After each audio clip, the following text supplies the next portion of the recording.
Woods exploded around her, not with the sharp crack of a rifle, but with crashing undergrowth and harsh guttural shouts.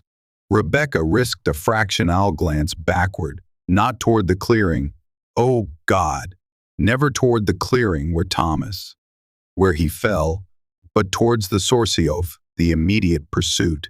Torchlight slashed erratically through the skeletal trees, painting fleeting, monstrous shapes on the snow-dusted ground. They'd seen her break cover, her diversion, a hurled rock striking a distant tree trunk seconds before the execution shot, had bought her mere heartbeats. Now panic, raw and icy, clawed her throat as she plunged deeper into the suffocating embrace of the woods bordering Havenwood Valley. Branches, like the grasping fingers of the unquiet dead, tore at her threadbare cloak, ripped bloody trails across her exposed skin, lashed her face. She barely registered pain, stumbling onward through the moonless dark, propelled by a primal terror that dwarfed physical sensation. The thin, reed screams that had ripped through the chilling air only moments before Thomas's. Screams intended to mask the shot, the finality of it, were instantly silenced by that rifle's definitive report. Not hunting, execution. Her lungs burned, each ragged gasp tearing at the frigid air. Minutes ago, hidden breathless behind the dense bole of an ancient, snow-laden oak overlooking the deceptively peaceful clearing, she'd watched them corner him. Jedediah, Elder Josiah's grim, implacable right hand, flanked by Marcus and Seth, their faces illuminated momentarily by flickering torchlight, impassive masks of righteous violence honed by years of unquestioning obedience. Thomas hadn't pleaded, hadn't cried out. His last frantic glance, locking with hers across the intervening distance, held no terror, only a desperate, silent command amplified by shared dread. Run. Save the child. He'd known this was coming, hadn't he? His subtle, increasingly desperate attempts to stall them, his cautious questioning of the validity of Josiah's increasingly fevered prophecies, his planting of careful seeds of doubt about the celestial alignment looming just weeks away. It had all proven too much for the elder's brittle, poisonous piety. The hastily contrived hunting accident cover story was grotesquely thin, a contemptuous dismissal of a life deemed inconvenient. They hadn't even bothered to make it look plausible.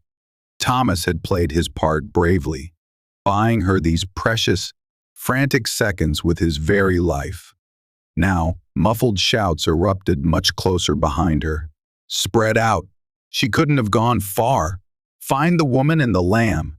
Jedediah's harsh voice sliced unnervingly through the trees. The lamb. They knew. Of course, they knew she carried their blasphemous hope, the infant prophesied, destined for their unholy altar beneath the aligning stars. Her lungs felt shredded, each gasp a tearing pain. The baby kicked sharply beneath her ribs, a sudden, urgent reminder of the life she desperately fought to protect.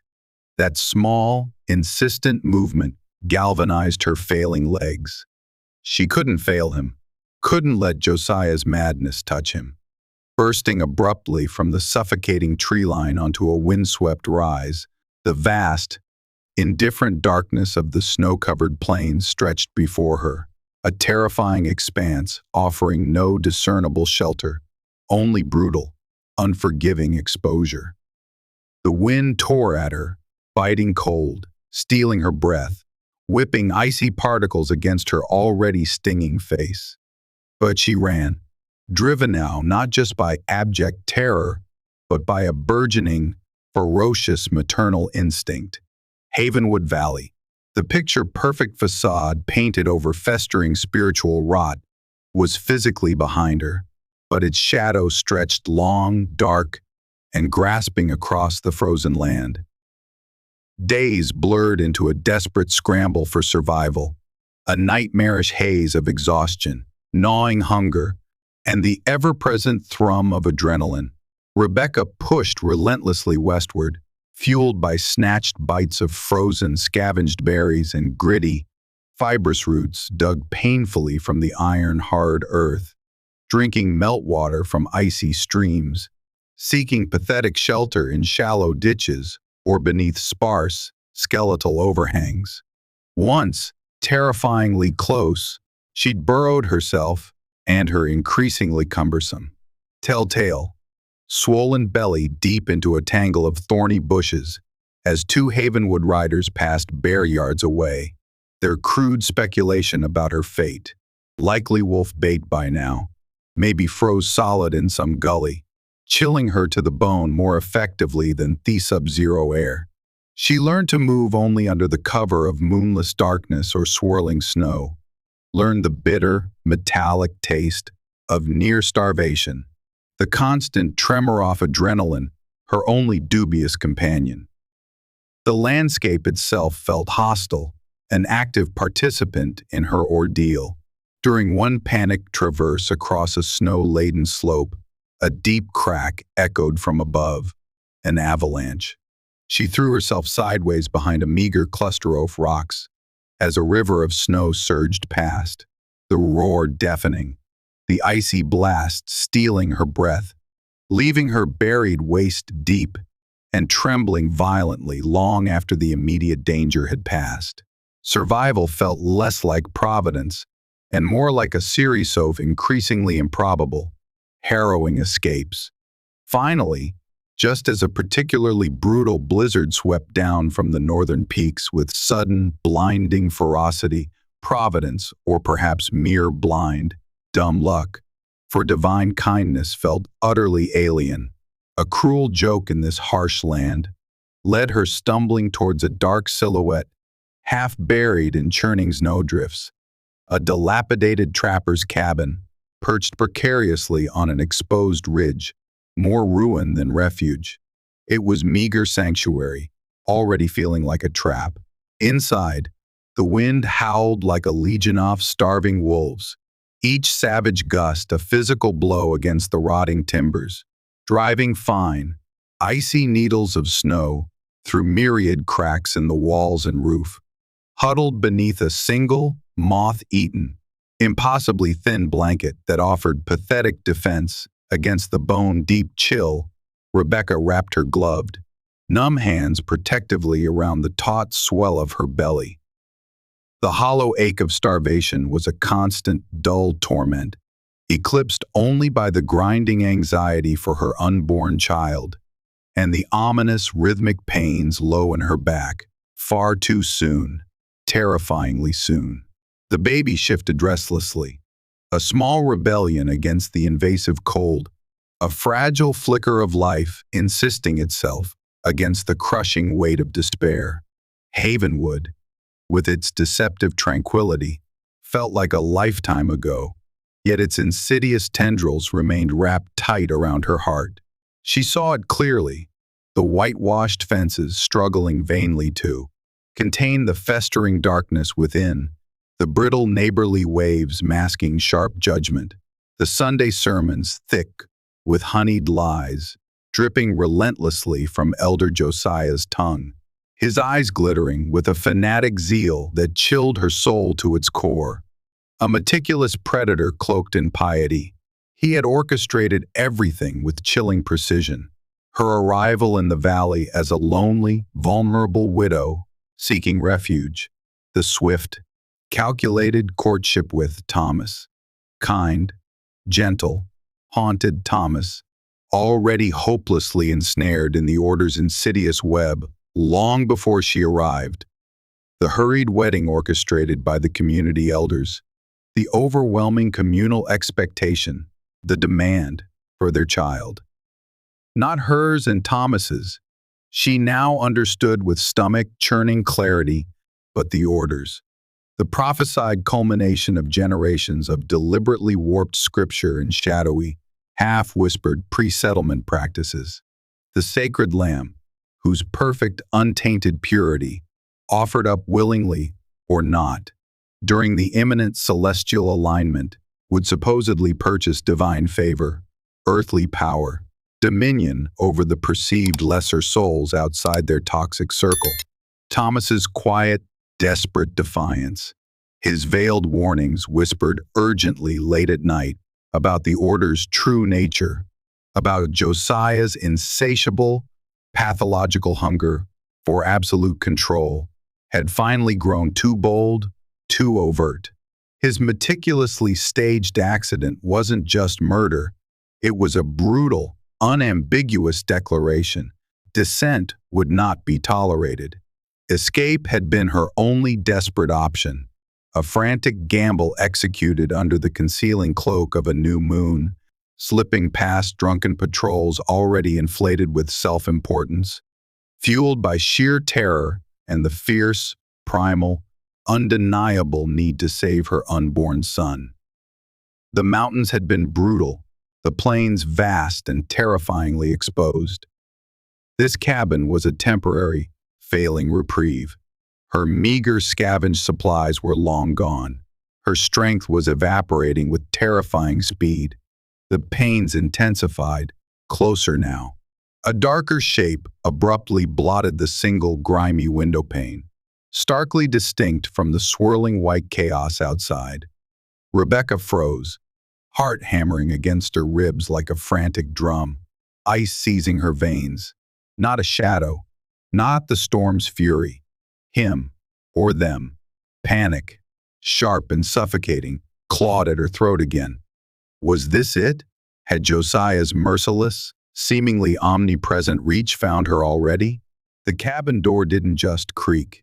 It groaned open in loud, splintering protest against the gale, revealing a tall figure silhouetted against the gray, snow-streaked maelstrom. He was lean but powerfully built, his movements economical and unsettlingly silent despite the wind's deafening roar. Practical, worn buckskin clothing, intricately beaded in places, blended seamlessly with the muted, storm-lashed landscape. Long, unbound dark hair whipped wildly around a face etched by sun, wind, and generations of hardship. No rifle was immediately visible, only the well-worn, practical handle of a large knife protruding from a decorated sheath at his hip. But his eyes, they were the most arresting feature. Dark, piercing, impossibly sharp, missing nothing as they swept the cabin's squalor, the dead, ash-filled hearth, the few pathetic, discarded food wrappers hinting aether desperation, the uncontrollable tremor shaking her exhausted frame. These weren't the feverish, self-righteous eyes of Josiah's fanatics, filled with mad certainty. They held a different quality altogether, ancient, wary, appraising, and inherently dangerous. Comanche. His gaze finally settled on her, huddled like terrified prey in the far corner. He registered the advanced pregnancy instantly. The stark, unnatural pallor of her face strained with exhaustion, nascent labor pains, and raw, abject terror. Silence stretched, thick and heavy, punctuated only by the banshee howl of the wind against the frail structure. Should she plead? Attempt futile flight into the blizzard? Scream? Her body felt locked in ice, every instinct screaming conflicting, useless commands.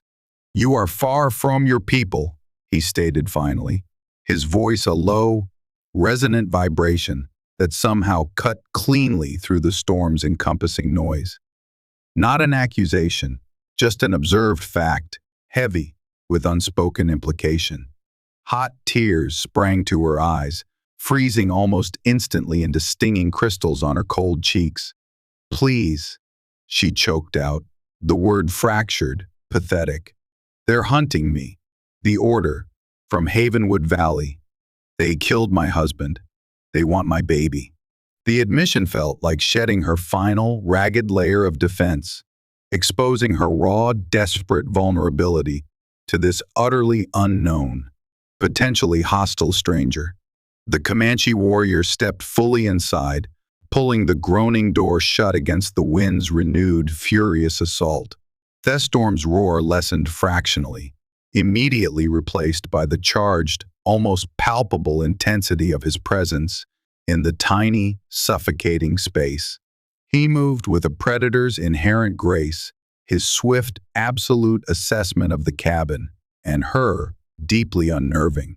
Desperation, he clearly knew, had a distinct, palpable scent.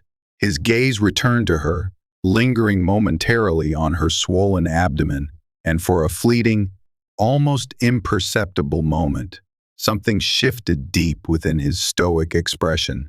Not pity, precisely, but perhaps a flicker of recognition, profound, unexpected empathy, or perhaps a darker, more deeply buried tribal memory surfaced unexpectedly. "Who hunts the mother and the unborn child?" he asked, the phrasing precise, deliberate, resonant with a meaning she couldn't yet grasp. "The Order of the Blessed Dawn," Rebecca whispered, shame, fear, and bone-deep exhaustion warring within her. "Elder Josiah. They believe he's a sacrifice, a sacred lamb." The words tasted like ash and poison on her tongue. Havenwood. The name struck the warrior like a physical blow, vibrating with the discordant, painful echoes of old grief, stolen history, and poisoned land. His features, already hardened by the unforgiving elements, seemed to petrify into granite. His grandmother's stories flooded back with sudden, visceral, chilling clarity, harrowing tales of the pale-faced deceivers arriving generations ago, with smiles as false as their traded trinkets, Bibles clutched like weapons, while their true, darker, blood-hungry rites festered always in shadow. Their influence had been a creeping sickness on the land, long before the reservation sought to corral not just bodies, but the spirits, the very essence of the gnomon in the people. He remembered the hushed, agonized whispers surrounding his great-aunt, Pahayoko, Yellow Flower, spirited away from her family, seduced by honeyed promises of a better life, education, integration, offered by the charismatic forefathers of this very order, only to vanish without a single trace decades ago. Her fate remained a chilling, unclosed wounding their family history, a grim, cautionary tale passed down through generations about the deep corruption, the inherent predatory nature hidden beneath the white man's pious, smiling mask.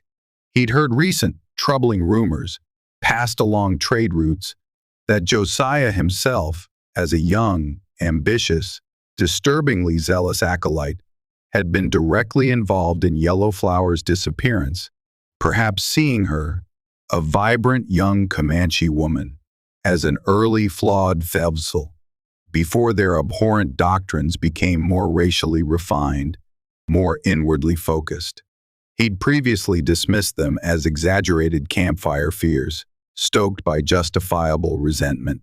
Now, looking at this desperate white woman, hunted relentlessly for her unborn child by the same shadowed entity, he knew with cold certainty. The poison hadn't withered, it had merely mutated, taken deeper, more insidious, patient root within the valley. Whispers spoke of her resistance, of hidden symbols she left behind, warnings he'd dismissed. Could there be truth to those old tales? He looked at Rebecca again, truly seeing her now, not just another frightened TiVo woman lost in the storm, but a vessel of new life, hunted by the same relentless, predatory darkness that had scarred his own lineage, the same predator who had almost certainly stolen his ancestor. A fierce, protective surge, hot and startlingly unexpected, cut through generations of ingrained caution, overriding the tribal council's recent, strict warnings against interference, the white man's violent, inexplicable squabbles. Especially now, with tensions simmering dangerously near the boiling point over dwindling hunting grounds, broken treaties, and encroaching settlements. helping her was bordering on strategic madness. A white woman hunted by a powerful, fanatical, well-connected white cult. Discovery meant certain, immediate trouble for his already stressed band. Instant accusation of violating recent treaties. Inflamed tensions with the nearby army forts constantly patrolling their borders. Perhaps even judgment and exile from his own people. Branded a traitor be those elders who increasingly preached total separation, isolation as the only path to survival. And if the order caught them together, death, brutal, swift, and exemplary, was the only certainty for them both. Yet, the haunting echo of Yellow Flower's stolen future, the raw terror pooling in Rebecca's exhausted eyes, the fragile life pulsing beneath her protective hands, they outweighed the considerable risks. Some debts, some injustices, demanded payment, or at least resistance, across generations. He knelt slowly, deliberately, maintaining a respectful distance, yet consciously closing the vast cultural gulf of strangeness between them. "I am no Kona," he said, choosing the name his mother gave him, a name less known among settlers, less exposed than the one settlers sometimes whispered, with fear or grudging respect. Bright Moon felt too poetic, too vulnerable for this grim, unfolding reality. The Order of Havenwood. Their shadow poisons this land more deeply than most know. Josiah.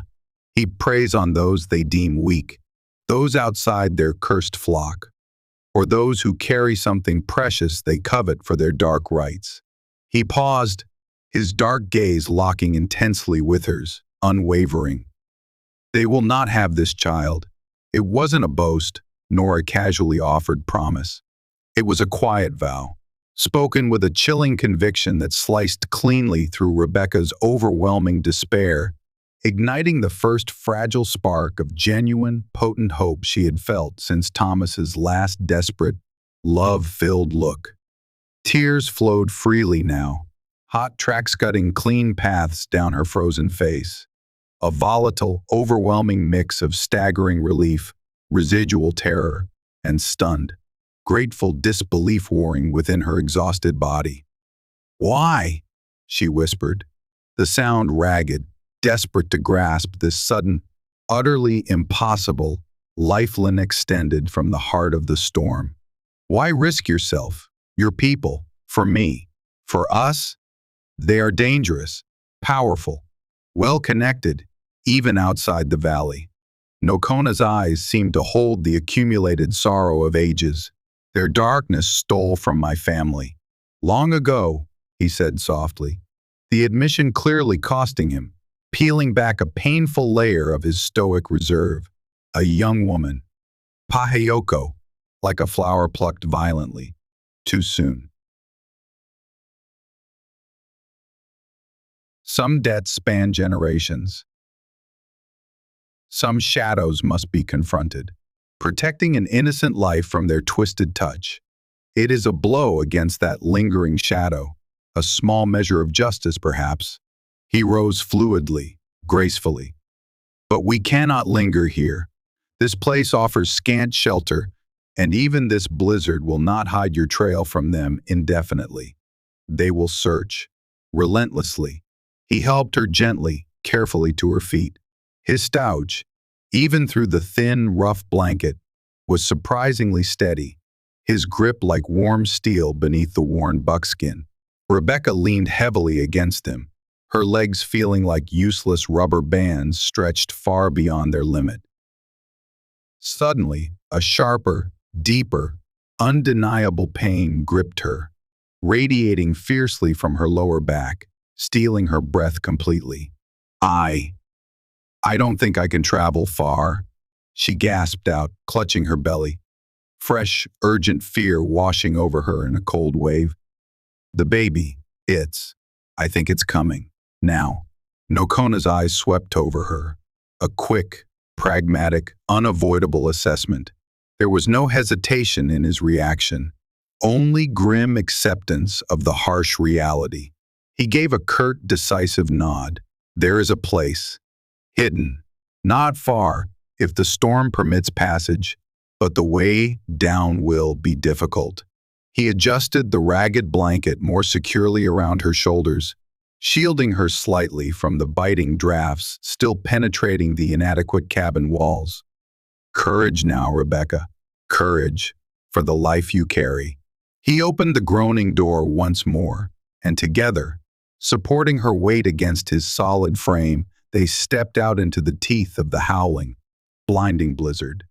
Visibility was near zero, the wind a tangible, physical entity tearing violently at them, the snow swirling thick and utterly disorienting, erasing the entire world beyond arm's reach. The plains were transformed into a white, roaring, primal chaos. Yet no Kona moved with unnerving confidence through the maelstrom, seeming to read the unseen contours of the land beneath the rapidly deepening drifts, shielding her body with his own, as much as possible, against the storm's brutal assault. He didn't waste precious breath on useless words, his focus absolute, primal, his senses straining for any sound, any subtle sign of pursuit through the blinding fury of the storm. As they descended slowly, painstakingly, from the exposed, wind-battered ridge into a shallow, twisting arroyo choked with the skeletal, grasping fingers of frozen brush, the wind lessened almost perceptibly, offering a marginal, temporary reprieve. But Rebecca's footing became treacherous in the snow-dusted, unseen rocks hidden beneath the fresh powder. She cried out sharply, stumbling badly as a contraction, far stronger and more insistent than any before, seized her brutally, doubling her over with its raw intensity. Kona got her instantly, his arm a solid, unyielding bar against her back, holding her steady until the agonizing wave finally, mercifully subsided, leaving her trembling uncontrollably and gasping for air.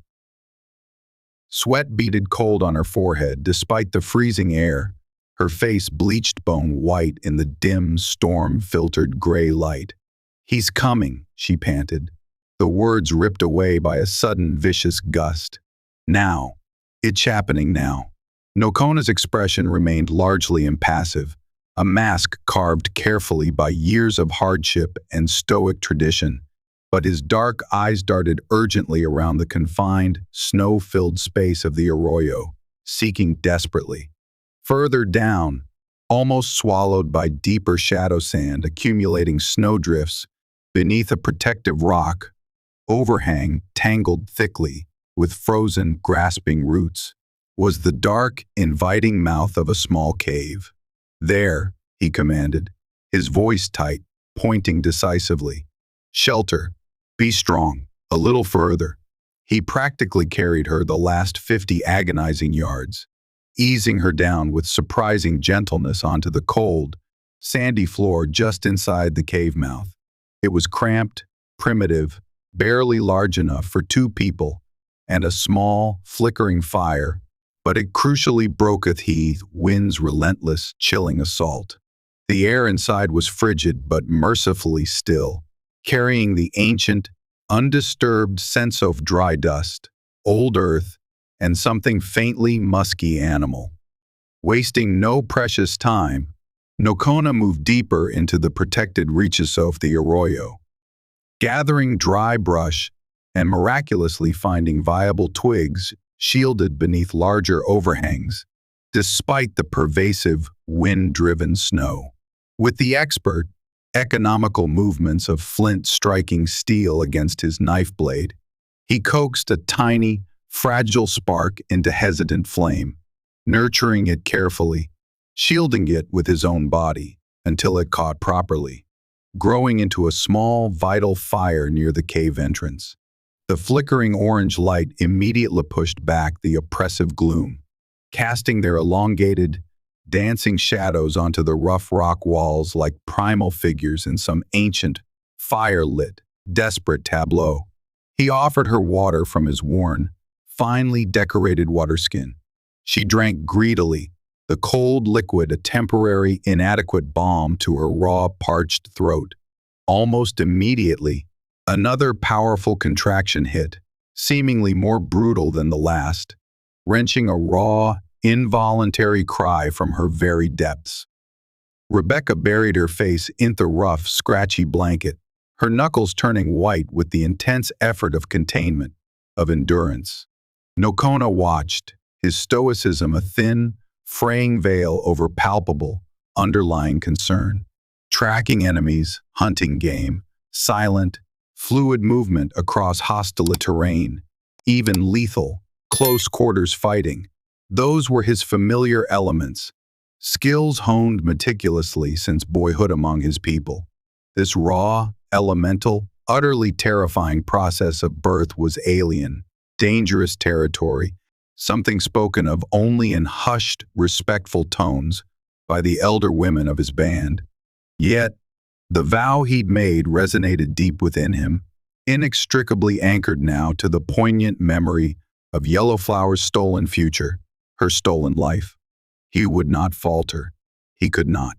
Hours blurred in tone eternity, defined solely by escalating pain, pervasive fear, and the body's primal, involuntary, exhausting effort. Snow piled deeper and deeper outside the narrow cave mouth, muffling the already distant, howling world, isolating them further in their desperate, fragile pocket of existence carved from rock and storm. Kona remained a steadfast, unwavering presence beside her. He offered no empty platitudes, no meaningless reassurances harvested from a culture not his own, only quiet, essential, practical support. He tended the precious fire meticulously, adding fuel sparingly, ensuring it didn't sputter and threaten to die, guarding their only source of warmth and light. He kept vigilant, unwavering watch at the narrow entrance, his sharp senses keenly tuned to the subtle sounds of the slowly dying storm, perpetually alert for any foreign noise. The distant nicker of a searching horse, a man's shout carried freakishly on the wind, any sound that didn't belong to the wild symphony of the blizzard. Occasionally, when her cries became ragged gasps of pure exhaustion, he spoke low words in his Nimmantequap language. The cadence was rhythmic, guttural, strangely calming despite her utter lack of comprehension, like an ancient, grounding chant offered against the encroaching, primal darkness. He shared pieces of tough, dried jerky from his pouch, pressing her gently but firmly to take small bites whenever possible. Strength, he urged quietly, his voice low, steady, insistent. For the child, fourth long journey that still lies ahead. As the first faint hint of bruised gray light began to filter through the now gently falling snow outside, signaling a dawn obscured completely by the thick, retreating storm clouds, the final, desperate stage began. Rebecca's cries echoed, raw and utterly uninhibited now, startlingly loud within the echoing confines of the small, dark cave. Kona didn't flinch, didn't turn away. His quiet, solid presence was an anchor in the maelstrom of her agony and terror. Guided partly by her raw instinct and partly by his own pragmatic observation of her involuntary movements, he helped her shift position on the cold, hard ground, wiped her sweat-soaked brow with a precious piece of cloth, dipped sparingly in their dwindling water supply. He possessed absolutely no midwife's knowledge, only an innate, profound understanding of the ferocious, bloody, primal battle for life being waged before his very eyes. Then, a final, guttural cry ripped from Rebecca's depths, followed instantly by a sound that sliced cleanly through the suffocating tension, like a newly honed blade. The thin, startling, furious wail of a newborn protesting vehemently its violent expulsion into a harsh, cold, unforgiving world. It was finally over. A son. Impossibly small, slick with vernix and lifeblood, fragile beyond belief, yet perfect, beautiful, and fiercely, undeniably alive.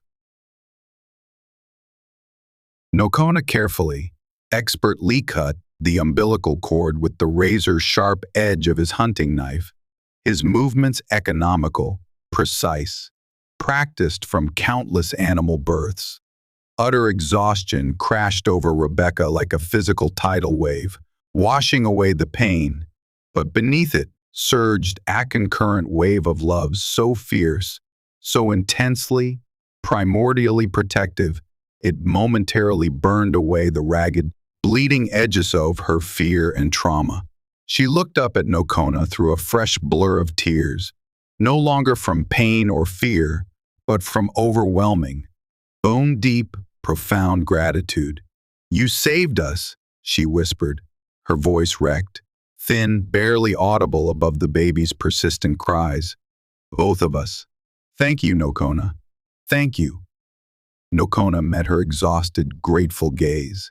A fleeting softness, a warmth rarely seen, touched his hard, weathered features as he looked from the depleted, trembling mother to the crying, protesting child. He carefully cleaned the infant with a relatively cleansed section of the moth-eaten blanket. Then, without a moment's hesitation, tore a large, clean section from his own inner buckskin shirt, a significant sacrifice in this biting cold, and wrapped the baby snugly, protectively, handing him gently into Rebecca's waiting, outstretched arms.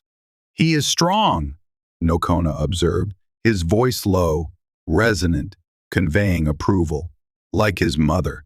He then rose smoothly and moved immediately back towards the cave entrance, his focus instantly shifting outwards again, the hunter's inherent vigilance returning like a familiar cloak. The storm showed definite signs of easing significantly. The snowfall lessened to gentle flurries. The wind's demonic howl diminished to a low, mournful sigh through the rocks.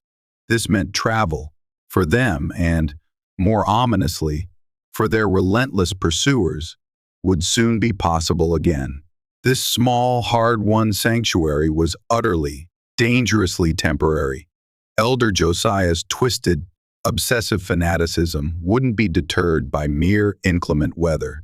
He wouldn't abandon his coveted sacred lamb so easily, not with the prophesied celestial alignment drawing relentlessly closer with each passing hour. They were hidden for the moment, miraculously preserved, but still relentlessly hunted, the net surely closing. For 3/10, hushed, recuperative days, they remained secreted in Thesmal Cave as the blizzard finally blew itself out entirely, leaving behind a world transformed, stunningly beautiful, blanketed and pristine, dangerously deep, treacherously concealing white. Kona ventured out only when absolutely necessary, scouting cautiously in ever-widening circles, his movements fluid and phantom like across the deep drifts. He hunted successfully, snaring a large snowshoe rabbit with deceptive expertise, catching 2 plump prairie birds in a simple but effective snare trap fashioned from sinew and twigs, supplementing the last few crumbs of his jerky. He moved like a winter spirit through the silent, transformed landscape, leaving minimal, deliberately confusing trace. His deep, intuitive understanding of the land and its secrets, their only real shield against inevitable discovery. Rebecca slowly, painstakingly regained precious fragments of her strength, her entire being intensely focused on nursing and protecting her newborn son. She named him David, a solid, hopeful, grounding name, after her long-deceased father, a good, ordinary, decent man who died years before Havenwood's insidious darkness had first crept into her life. The tiny cave became their entire universe. The flickering fire, its pulsing, vital heart, the unspoken, powerful bond between mother and child deepening profoundly with every feeding, every gentle touch, every shared, quiet breath. A silent, desperate vow forged against the ever-encroaching shadows threatening from the east. An unspoken, fragile, yet remarkably resilient understanding grew between the desperate woman from the unfamiliar east and the stoic Comanche warrior intrinsically bound to the plains. Words remained sparse, often feeling entirely inadequate, clumsy, or simply unnecessary in the face of their raw shared experience. He saw her fierce resilience emerge from beneath the layers of fear, the sheer tenacity hardening her previously soft features, the protective lioness constantly shielding her vulnerable cub with unwavering vigilance. She saw his quiet, unwavering competence, his relentless vigilance that never seemed to rest, the profound, almost startling integrity rooted deep within him that had compelled him to risk everything, his safety, his tribal standing, perhaps even his life, for strangers bound to him only by a shared, dangerous enemy and an old, remembered, aching grief. Glimpses of his painful past emerged, not from her direct questions.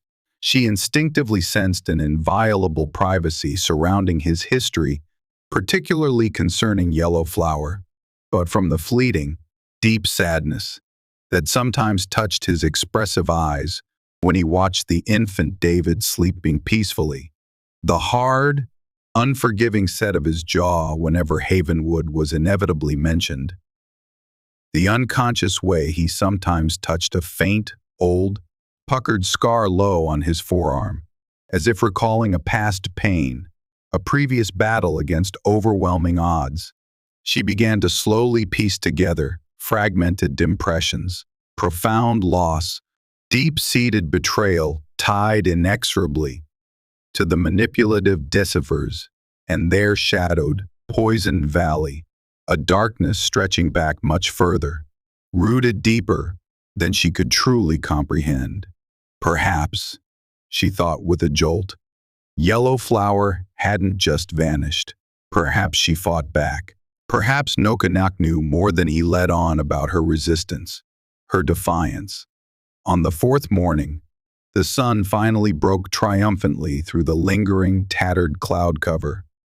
Weak, but undeniably present, glaring brightly, almost painfully, off the vast, undulating expanse of fresh snow.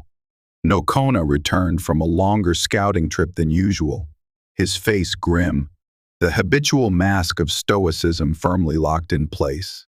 But his dark eyes held a new, sharp urgency that immediately sent a jolt of cold fear through Rebecca's tentative recovery. "Riders," he stated flatly. "No preamble necessary," his voice tight, low. "3. Definitely from the valley.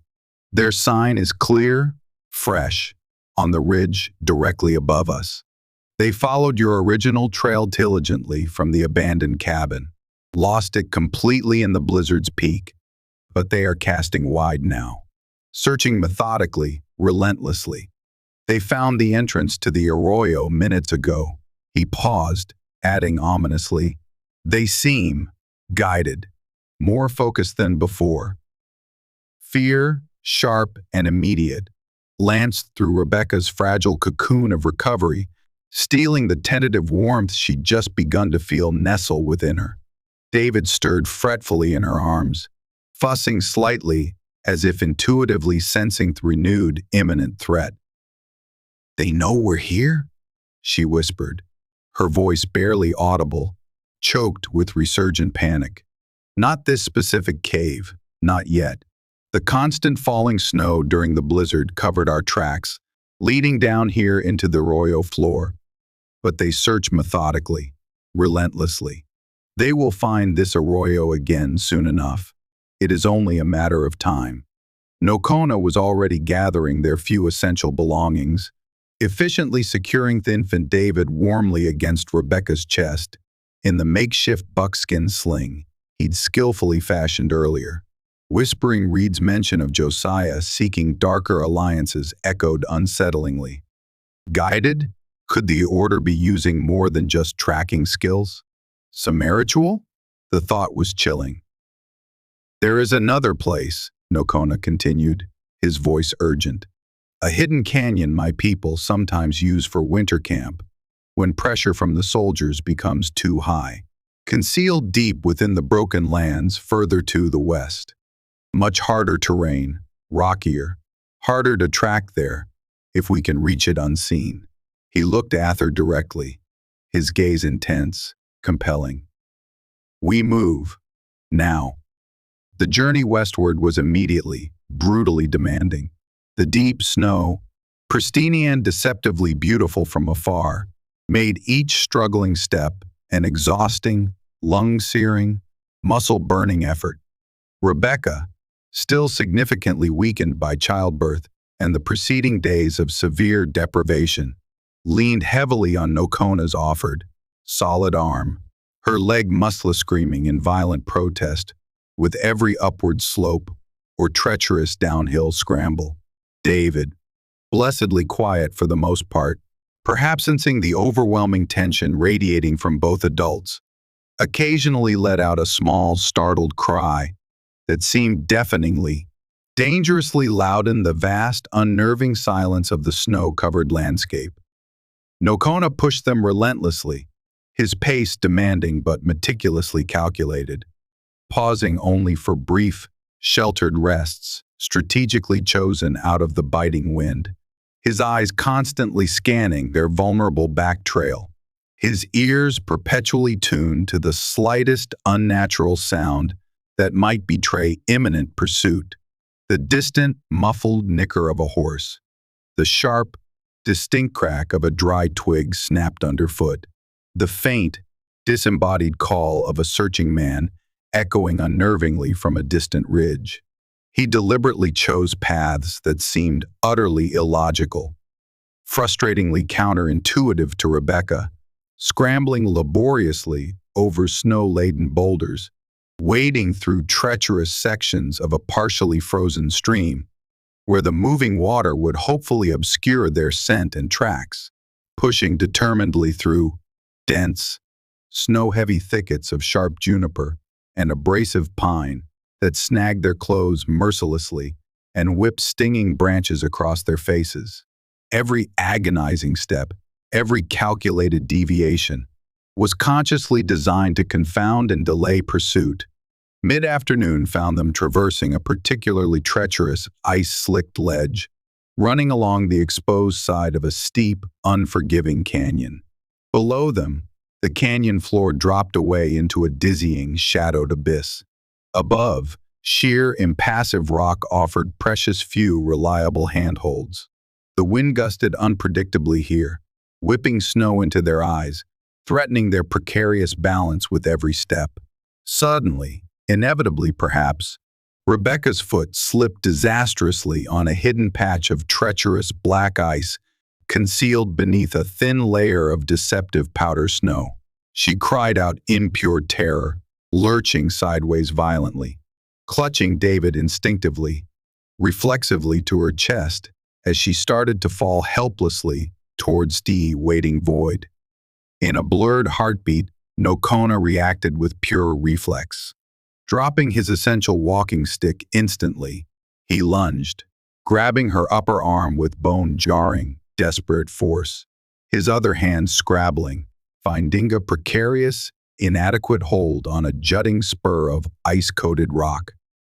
For a terrifying, eternal moment, they hung suspended precariously, Rebecca's dead weight threatening to pull them both inexorably over the fatal edge. The wind shrieked around them like mocking laughter. Below, the shadowed airdrop promised only oblivion.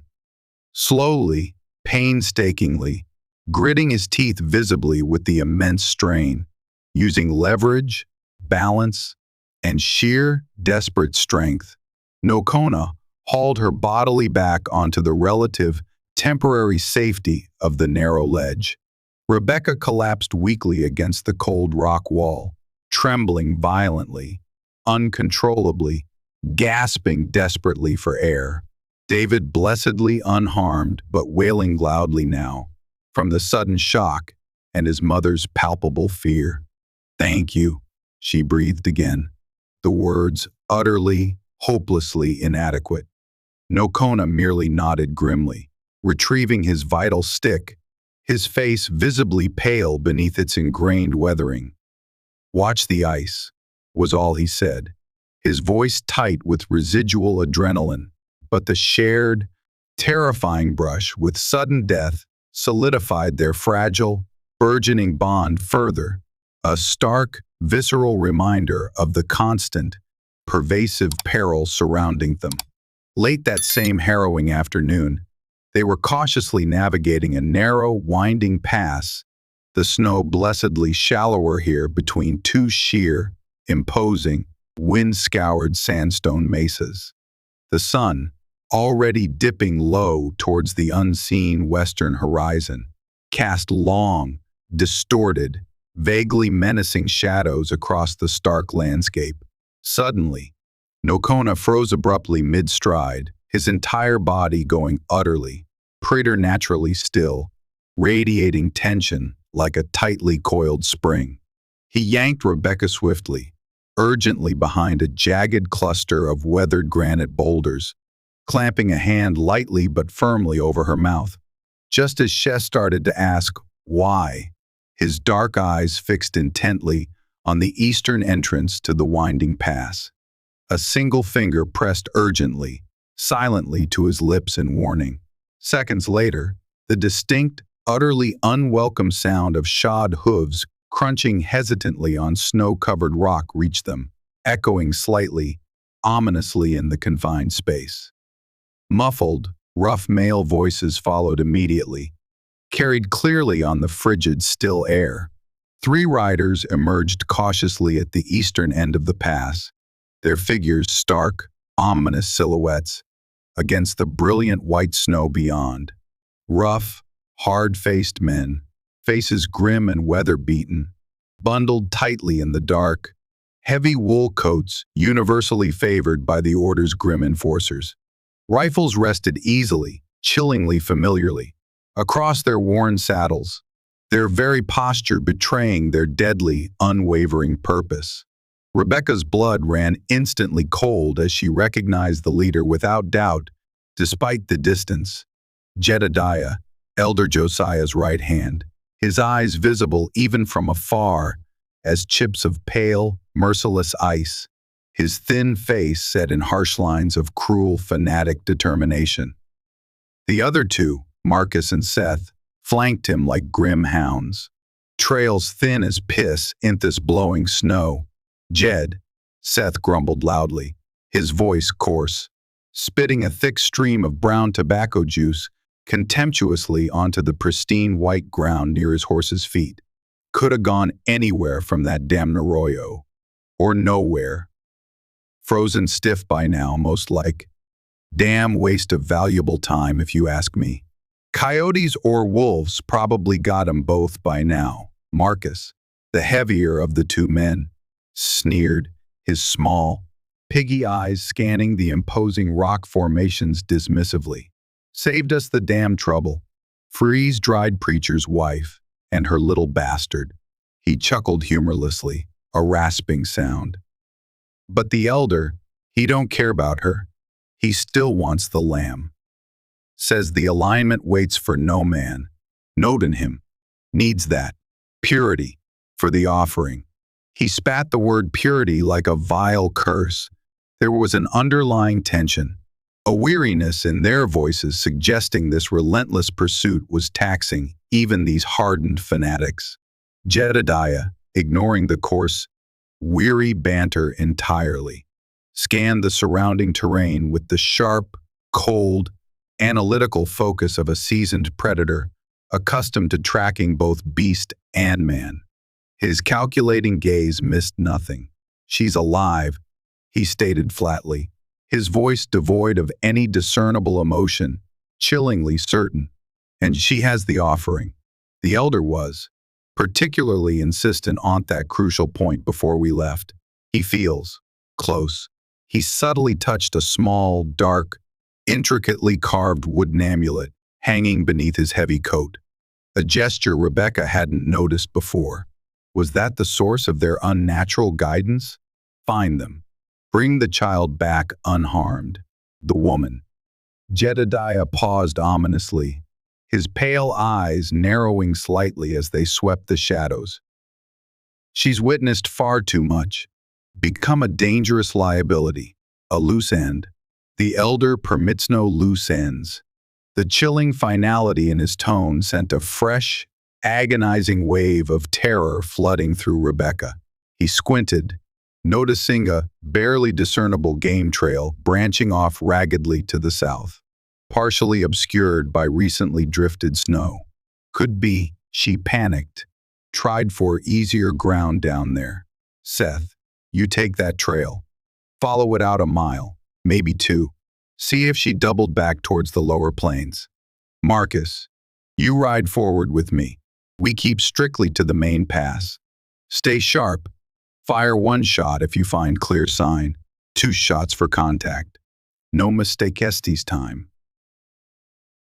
2 riders, Jedediah and Marcus, urged their clearly tired horses forward, resuming their slow, cautious progress down the main pass. The third, Seth, cursed audibly again under his breath at the tedious, likely fruitless assignment, but reluctantly peeled off, turning his reluctant horse onto the less promising side trail. Jedediah and Marcus passed mere yards from Rebecca and Nokona's precarious, inadequate hiding place behind the cluster of boulders. Rebecca held her breath until her lungs screamed in protest, pressing David so tightly against her chest he stirred fitfully. Making a small, vulnerable mewling sound she instantly, desperately smothered against the worn fabric of her cloak. Her heart hammered against her ribs like a trapped bird treeing frantically, violently to escape its fragile cage. Nokona remained utterly motionless, coiled like a waiting panther poised to strike, radiating lethal stillness, his hand now resting firmly, possessively, on the worn, familiar hilt of his large knife. The air thickened with unbearable, suffocating tension, measured out agonizingly in frantic, thudding heartbeats, until the crunching hoofbeats finally, blessedly faded westward down the narrow pass, leaving only the mournful sigh of the cold wind whispering Throth rocks. Nokona let out a slow, carefully controlled breath, his powerful shoulders relaxing fractionally. "Too close," he murmured, his voice rough, gravelly with accumulated fatigue and strain. They cast a wide net, persistent as starving winter wolves. This guided feeling Jedediah spoke of, it is unnatural. Something else aids them. He surveyed towering cliffs flanking the narrow pass, their sheer faces unforgiving, snow-dusted rock, streaked dangerously with treacherous blackness and clinging curtains of snow in the shadowed sections. We climb. Rebecca stared first in disbelief at a formidable cliff face looming almost vertically above them, then incredulously back at Nokona, disbelief warring intensely with rising claustrophobic panic. Climb? Her voice was thin, reedy, ragged with exhaustion and renewed fear. Up that? Now? Like this? With David, it seemed utterly impossible, frankly suicidal. It is the only way they will not immediately anticipate, Nokona insisted grimly, his experienced eyes already rapidly plotting a potential route up the formidable, challenging rock face, seeking out tiny ledges, cracks, and potential holds, invisible to her untrained, terrified eye. Stone holds few clear tracks in melting winter snow comparato the pass floor. There are holds, chimneys, small traverses, places I know from my youth, hunting elusive bighorn sheep. The Nimina have used these high, secret ways for generations to successfully evade enemies, far more numerous, soldiers, rival tribes, other shadows like the Order. Trust me, Rebecca. There is no other viable choice left to us now. He met her gaze, his own conveying quiet desperation mingled with certainty. Trust him. She had trusted him through a blinding, life-threatening blizzard, through the terrifying, primal ordeal of childbirth in a desolate, frozen cave, Throth's desperate, starving flight across snow-choked plains. He hadn't failed her yet. His quiet, unwavering certainty was compelling, overriding her own fear, taking a ragged, shuddering breath that felt like inhaling shards of ice. She forced steel into her trembling spine, deliberately ignoring the screaming protest of her utterly weary muscles. She nodded mutely, a single, tight, jerky gesture of terrified assent. The assent that followed was a waking, vertical nightmare. A near-vertical scramble on snow-slicked, treacherous, ice-coated rock, testing the absolute breaking limits of her physical and mental endurance.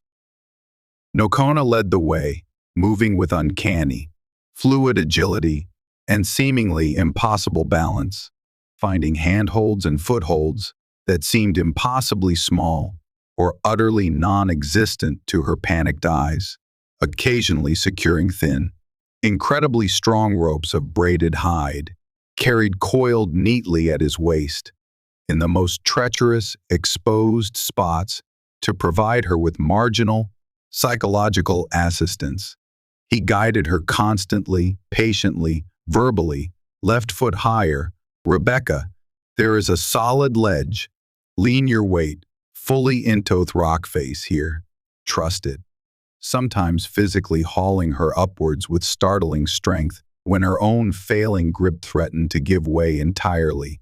Always acutely aware, despite the extreme exertion, of the precious, vulnerable bundle strapped securely to her front. Her fingers quickly grew numb. Useless with cold, raw scrapes bloomed painfully on her knees and hands through her torn, inadequate clothing. Her muscles screamed with agonizing, unrelenting fatigue. But the chilling image of Jedediah's cold, remorseless eyes, the casual, terrifying brutality underpinning his final order, no loose ends, fueled her terrified, desperate ascent against the looming darkness of the rapidly encroaching night. Hours later, as twilight bled deep purple and indigo across the vast snowfield stretching far below them like a crumpled white sheet, they finally collapsed, utterly spent, onto a narrow, windswept ledge high on the cliff face, effectively concealed by deep shadows and natural rock overhangs from any casual view from the pass below. A shallow rock overhang offered minimal, inadequate shelter from the bitter, penetrating wind that keened relentlessly around the exposed height. Below them, the pass was now a dark, silent, empty slash carved into the immense white landscape. Far off, tiny specks barely visible in the gathering, thickening gloom.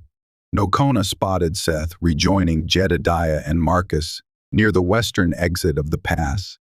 Clearly, Seth hadn't found the side trail fruitful. The three diminished, distant figures continued slowly westward, eventually dwindling into absolute nothingness against the immense, indifferent backdrop of the darkening wilderness. They moved toward the distant white settlements, Kona observed quietly, his voice tight with profound exhaustion, his breath pluming white in the frigid, thin air. They believe we fled that way, seeking refuge amongst our own kind. Their tracking, while persistent, lacks true understanding of these mountains. Does that mean they'll finally give up now? Rebecca dared to hope, shivering uncontrollably now that the immense physical exertion had stopped completely, the biting cold seeping instantly, deeply into her very bones. Josiah? Kona's laugh was short, sharp, utterly devoid of any humor, brittle as forming ice.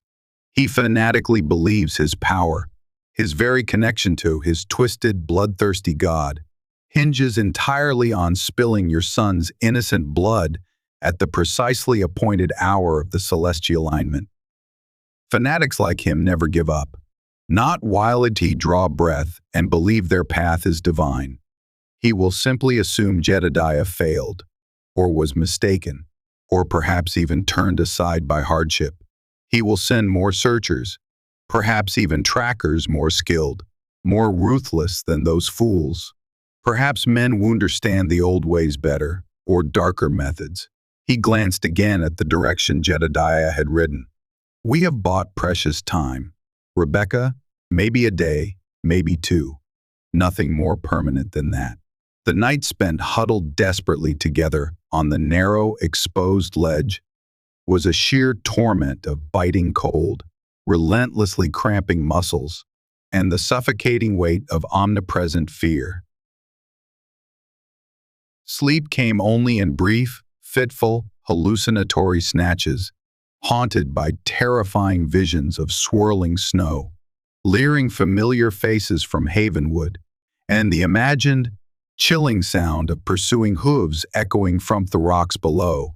David, acutely sensing his mother's pervasive distress and the penetrating, inescapable cold, fussed relentlessly, his small, weak cries thin and lost, swallowed immediately in the vast, empty silence of the high peaks, tearing mercilessly at Rebecca's already frayed, exhausted nerves.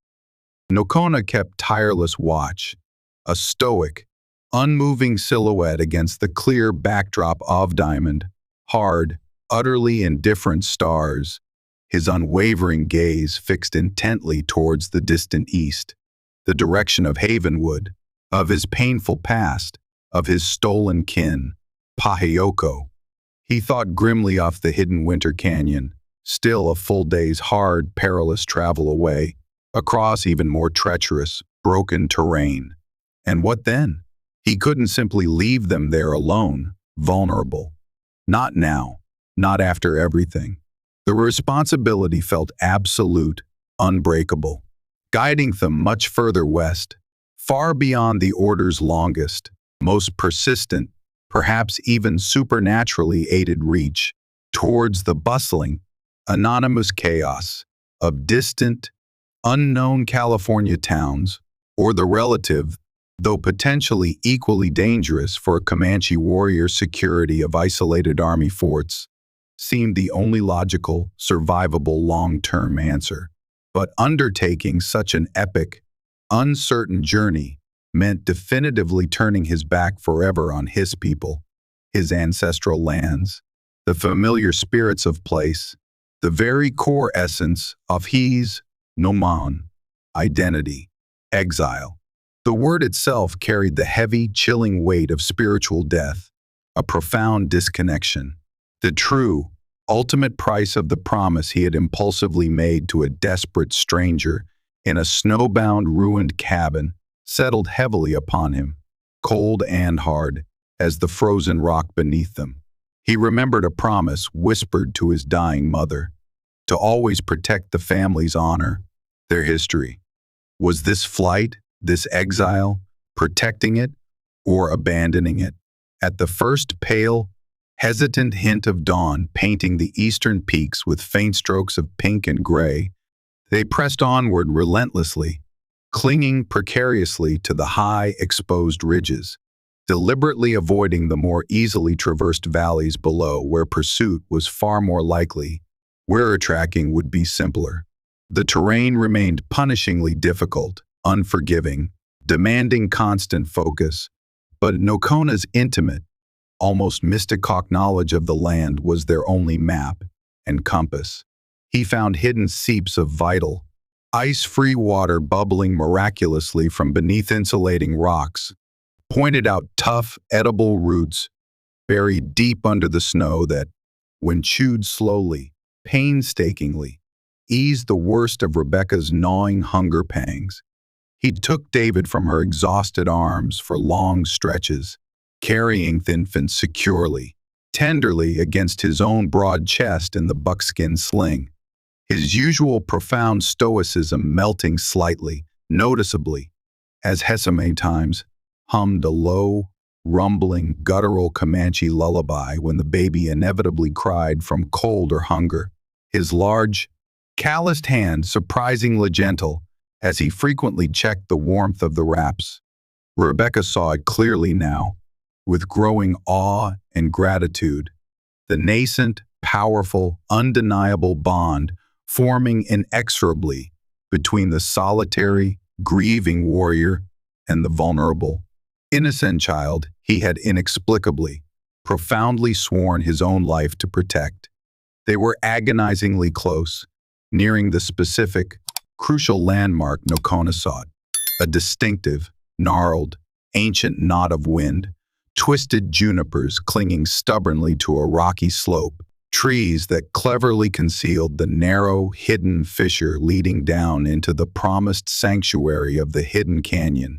When disaster, swift, silent, and utterly devastating, struck without warning, a large, coiled rattlesnake, likely disturbed prematurely from its winter lethargy by the unusual warmth off the preceding sunny days, and coiled defensively in a small patch of sun-warmed rock partially hidden near the barely discernible animal path they followed, struck with blinding speed as Kona stepped near its concealed refuge. Its fangs, long, sharp, and dripping venom, sank deep, finding purchase throth tough, protective buckskin covering his lower calf.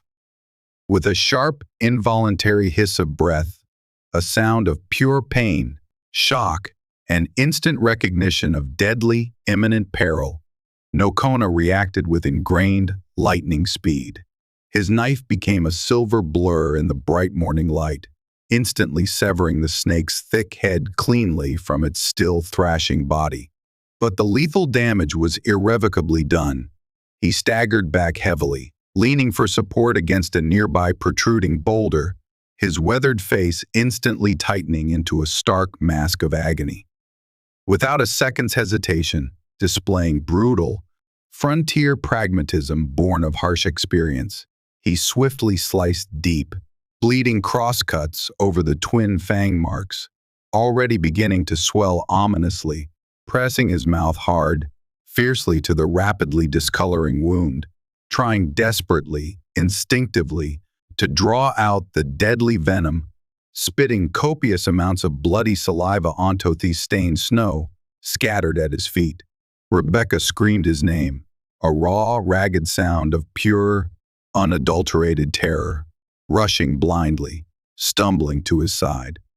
Her mind raced frantically, dredging up fragmented, desperately inadequate, half-remembered scraps of frontier first aid her practical father had tried to teach her long ago. No Kona. Oh God, no Kona. What do we do? She tore frantic strips from her already tattered skirt hem, trying uselessly, clumsily to wrap the bleeding wound, her hands shaking so violently she could barely manage to tie a simple knot. 2 dark puncture points were already swelling alarmingly, grotesquely, the surrounding skin darkening rapidly to a bruised, ugly, angry purple that was spreading visibly, terrifyingly upwards towards his knee, even as she watched in horror. Go! Kona grunted, the words strained, guttural, pushing her away weakly, but insistently with his free hand. He gestured urgently with his chin, his dark eyes already slightly unfocused, filming over, towards the dense stand of concealing junipers, just visible further downslope. The canyon entrance, hidden, behind the largest trees. Taketh a child. Hide deep inside. Find my people. Whispering reed, the healer. If she is there, water, herbs. I can slow them, delay pursuit. If they come this way. His breathing was already becoming frighteningly shallow, visibly labored, his brow suddenly slick with cold, clammy sweat despite the crisp chill off the morning air. The potent snake poison was acting with terrifying, lethal speed. No! The word ripped raw from Rebecca's throat, fueled by stark terror, fierce defiance, and an overwhelming, suffocating gratitude. I won't leave you here. Not after. You saved us. You saved David. I am not leaving you here alone to die. Frantically, desperately, she looked around their terribly exposed position on the open slope. If Jedediah's group somehow circled back, alerted perhaps by finding the snake's body or the obvious blood sign, or if other, fresher searchers dispatched by Josiah came this way following that disturbing guidance, they were dead, both of them. Kona grabbed her arm forcefully, his grip surprisingly, desperately strong, despite the rapidly spreading venom inexorably coursing through his veins. His dark eyes, already glazing noticeably with intense pain and the undeniable onset of systemic shock, locked onto hers with fierce, unwavering, pleading intensity. Havenwood, Josiah, the prophecy, must not have the child, that vile prophecy. It ends here.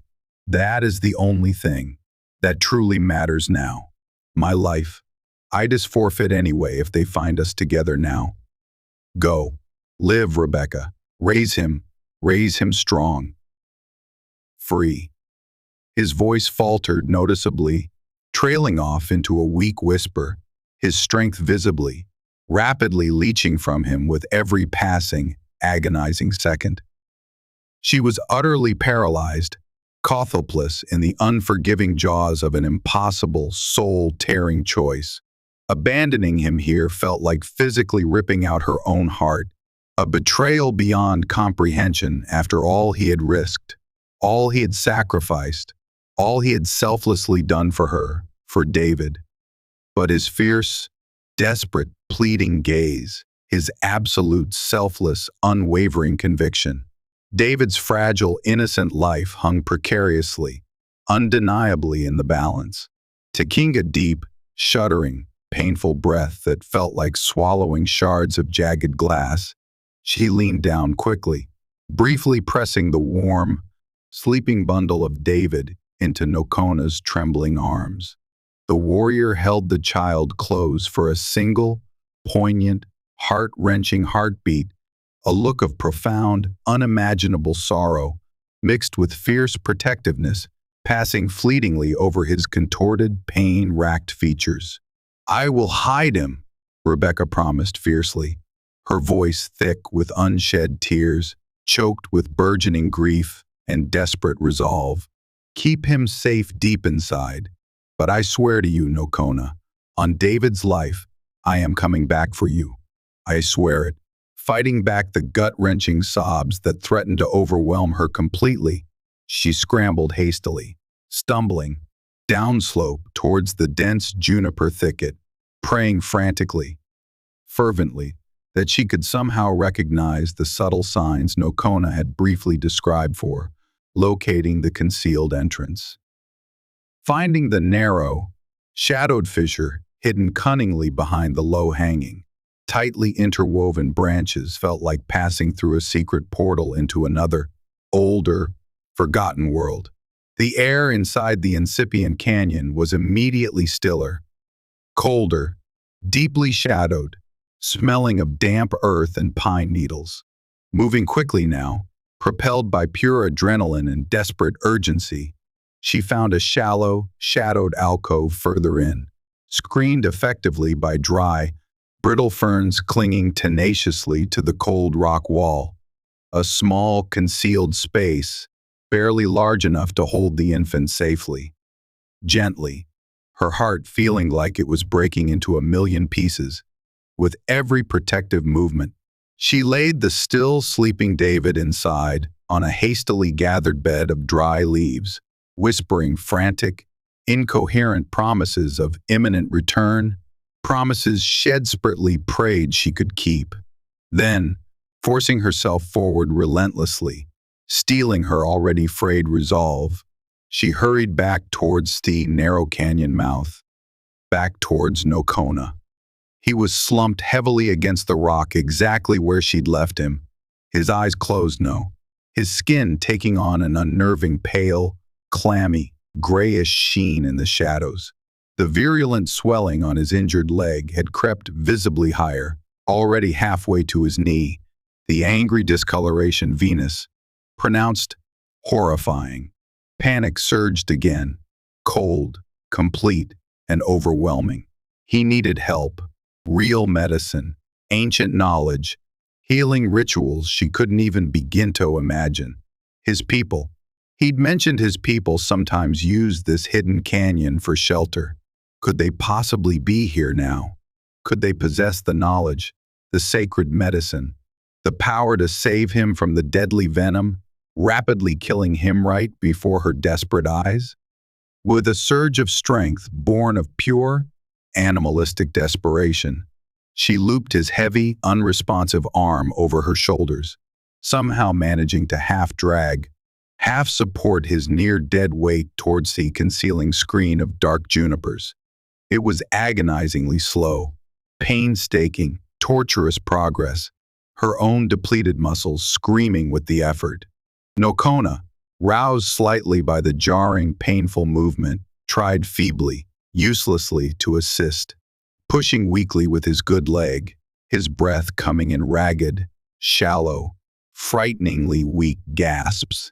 They had just reached the relative, inadequate concealment offered by the first thick juniper branches shielding the fissure when the dreaded, horrifying sound echoed sharply from further up the slope.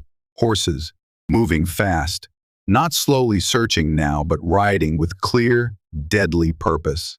Jedediah and Marcus. Somehow, impossibly, they had circled back. Perhaps they had cut their earlier tracks lower down, where the melting snow was deeper, revealing the fresh direction. Perhaps Jedediah's relentless intuition, or worse, that damned amulet, had drawn them back this way.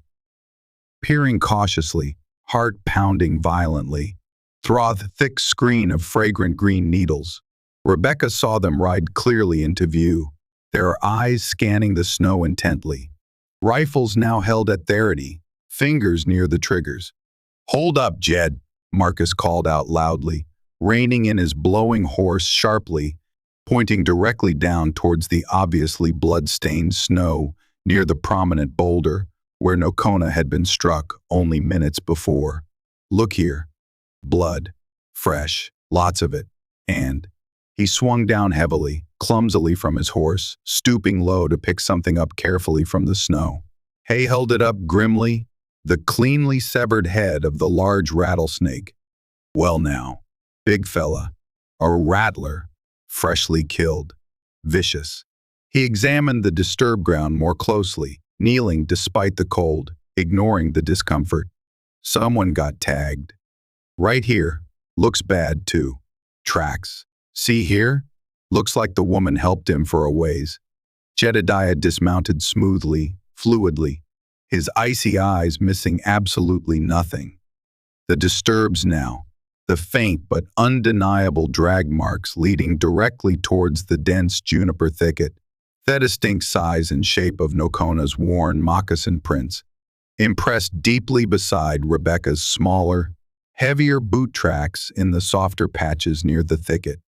"Comanche," he grunted, confirming Kona's previously suspected presence with grim, chilling satisfaction. The final missing puzzle piece clicked neatly into place in his cold, calculating mind. The interfering savage whelp who dared defy the order. Him and the woman. "They were right here, Marcus, minutes ago at most. He's bitten bad. Poisoned. Can't have gotten far." His gaze narrowed perceptibly, fixing with sharp, pointed suspicion on the unnaturally dense, shadowed thicket directly concealing the hidden canyon entrance. A darkness within the shadows that felt wrong, too still, too concealed. "Spread out carefully. Marcus, you check those damn trees first. Quietly now. Flush 'em out if they're holed up. Remember the elders' strict orders. The child unharmed at all costs. The woman and the savage, entirely disposable." He drew his own heavy revolver, checking cylinder with chilling calm. Ice flooded Rebecca's veins, paralyzing her completely for a single, terrified heartbeat. Trapped, utterly trapped. Kona was lapsing fully into deep unconsciousness against her side now, his weight an almost unbearable burden. Her eyes darted wildly, desperately around the narrow passage just behind the first concealing line of junipers. No real cover, absolutely no escape route. Her searching hand brushed against a loose rock near her feet, fist-sized, rough-edged, reassuringly heavy. A pathetic, primitive, desperate weapon against armed, ruthless men. But it was all she had. As Marcus, emboldened by Jedediah's explicit command and his own callous disregard for anything other than the order's mandate, roughly, contemptuously pushed Asadith springy juniper branches, peering suspiciously, cautiously into the shadowed fissure, his rifle raised and ready. Rebecca didn't think, didn't hesitate. She reacted purely on raw, primal instinct, fueled by sheer terror and a ferocious, overpowering, maternal urge to protect Kona, to protect David, to survive. With a strangled cry that was part animalistic fury, part abject terror, she lunged forward violently from her concealed position, swinging the heavy rock with every ounce of desperate, adrenaline-fueled strength she possessed. It connected with a sickening, solid, cracking impact against the side of Marcus's thick skull, just above Thadimple where the bone was thinner. His eyes rolled back whitely, hideously in his head, a surprised grunt escaping his slack lips as he crumpled silently, instantly, bonelessly into the bushes like a felled ox, his rifle clattering harmlessly onto the stony ground. Jedediah whirled instantly at the unexpected cry and the sudden, shocking collapse of his companion, his own heavy revolver instinctively coming up, swinging rapidly towards the source of the deadly attack within the shadows. But in that split second of Jedediah's startled surprise, Kona somehow galvanized Ishki, deep within by the sound of Rebecca's desperate cry and the immediate lethal danger to her, surged with a last, incredible, seemingly impossible burst of venom-fueled adrenaline. The warrior's deep-seated survival instinct momentarily transcended the debilitating, paralyzing poison relentlessly racking his dying body. He launched himself bodily, desperately, from a near-sitting position against the supporting rock, his knife, somehow still clutched tightly, reflexively in his hand, flashing dully, lethally, in the dim, filtered light of the narrow passage. The completely unexpected, desperate impact knocked Jedediah momentarily off balance, his shot going wild, ricocheting harmlessly off the canyon wall above. They grappled fiercely, savagely, locked in a desperate, grunting, whirlwind of flailing limbs amidst the confining, scratching branches. It was terrifyingly short, brutally swift, utterly primal. Jedediah was physically stronger, larger, less encumbered by spreading poison. But Kona, fighting with the very last vestiges of his rapidly ebbing life force, driven by the vivid echo of his solemn promise, the searing memory of Yellow Flower's stolen future, the immediate sight of Rebecca's mortal peril, managed somehow, miraculously, to twist the heavy blade upwards with desperate, final force. Jedediah gasped, a choked, wet, hideously bubbling sound, clutching reflexively, uselessly at his chest where the heavy Comanche knife had sunk deep, finding its vital mark between his ribs. He stumbled backward a single unsteady step, his eyes wide with shocked, utter disbelief, before collapsing heavily, finally, onto the snow-dusted stones beside his fallen comrade, his revolver joining the scattered weapons on the ground. Silence crashed down, absolute, deafening, and sudden, broken only by Rebecca's harsh, ragged, sobbing breaths, and Kona's shallow, frighteningly weak, terribly pained gasps. He swayed dangerously, precariously, leaning heavily against the cold rock of the canyon wall for support, the bloody knife finally slipping unheeded from his numb, unresponsive fingers to the ground. The explosive, final, desperate effort had completely, irrevocably drained his last precious reserves. He was fading fast now, slipping away before her eyes. Rebecca scrambled frantically back to Kona, somehow finding the last reserves of strength within her own exhausted body to ease his now completely limp, heavy form the rest of the way into the concealing narrow canyon entrance, dragging him fully out of sight from the exposed trail above. Kona, stay with me, please. Stay with me, she pleaded desperately, tears blurring her vision completely as she saw the deathly gray, waxy pallor of his face, the distinct blue tinge starting to creep unnervingly around his still lips. The snakebite on his leg pulsed obscenely beneath Trude bandage, swollen tight and horribly, unnaturally discolored almost to the groin now. Help. He needed help immediately. His people. He'd mentioned his people sometimes used this hidden canyon for shelter in times of trouble. Could they possibly be here now?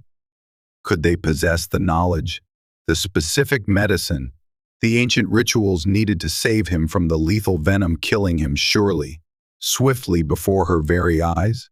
She made a split-second, agonizing, necessary decision. First, David. Ensure his safety. She dashed back the few yards to the hidden alcove where she'd left him.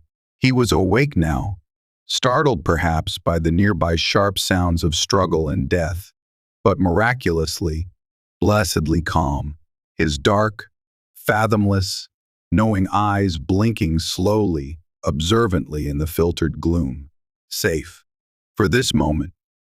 She quickly checked Jedediah's discarded rifle, loaded, thankfully, the safety still off, and slung its unfamiliar, heavy weight awkwardly over her shoulder. Then, kneeling beside the rapidly fading Kona, she gently, tenderly touched his cold, clammy cheek. "I have to find them," she said, her voice trembling uncontrollably but imbued with a firm, desperate resolve she hadn't known she possessed. "Your people," whispering Reed. He said, whispering Reed. "Maybe? For the medicine. To save you, I'll be back. As fast as humanly possible. I promise you, Kona. I promise." Kona's heavy eyelids fluttered weakly. He managed the barest, almost imperceptible nod of understanding, his voice a faint, dry, rustling whisper against the cold, supporting rock. "Follow. Follow the water. Small stream. Flows deep, deep into the canyon heart. Pray. Pray to the Great Spirit." They listen. Rebecca. His eyes closed again, his breathing becoming dangerously shallow, almost undetectable, leaving him shielded as best she could manage by the concealing juniper sand, the deep, protective shadows of the fissure, clutching the unfamiliar, heavy weight of the captured rifle. Rebecca took a deep, steadying breath, steeling herself, and started deeper into the unknown, potentially hostile territory of the hidden canyon. She followed the tiny, melodic trickle of the small stream running sinuously along the narrow canyon floor, every dancing shadow seeming to hold a hidden threat, every sudden gust of cold wind sighing through the upper rocks, sounding terrifyingly like imminent pursuit or discovery. The canyon walls rose sheer and immensely imposing on either side, towering high above her head, stained dramatically with ancient streaks of mineral deposits and shades of rich ochre, deep rust, and stark white, cutting off most of the sky overhead, creating a world apart, ancient, secret, profoundly isolated, potentially dangerous, and now her only desperate hope. After what felt like an agonizing, endless hour of tense, stumbling walking, her senses stretched taut as bowstrings, then arrow, winding passage opened abruptly, surprisingly into a slightly wider, naturally sheltered bowl hidden deep within the mountain's heart. And there, nestled unobtrusively near the meandering stream, protected securely from the prevailing winds by the embracing, towering cliffs, stood a small cluster of beautifully painted hide teepees.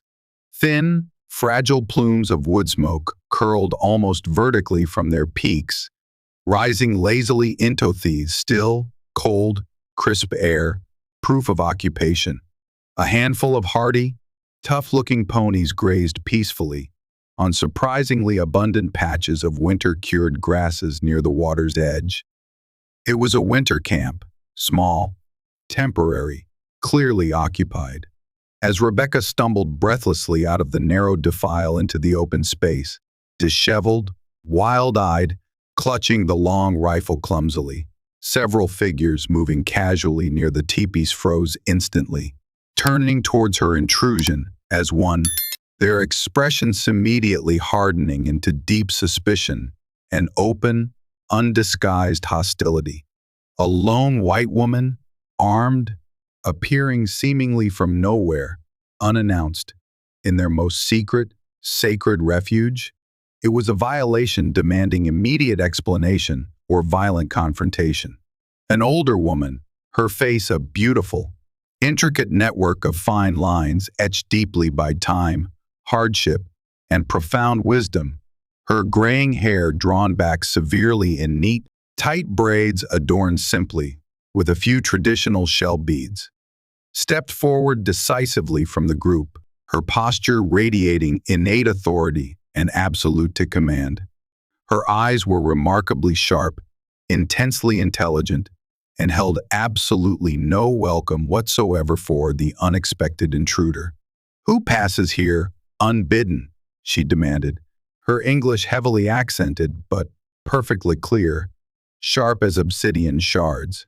"How do you find this hidden place, TiVo white person?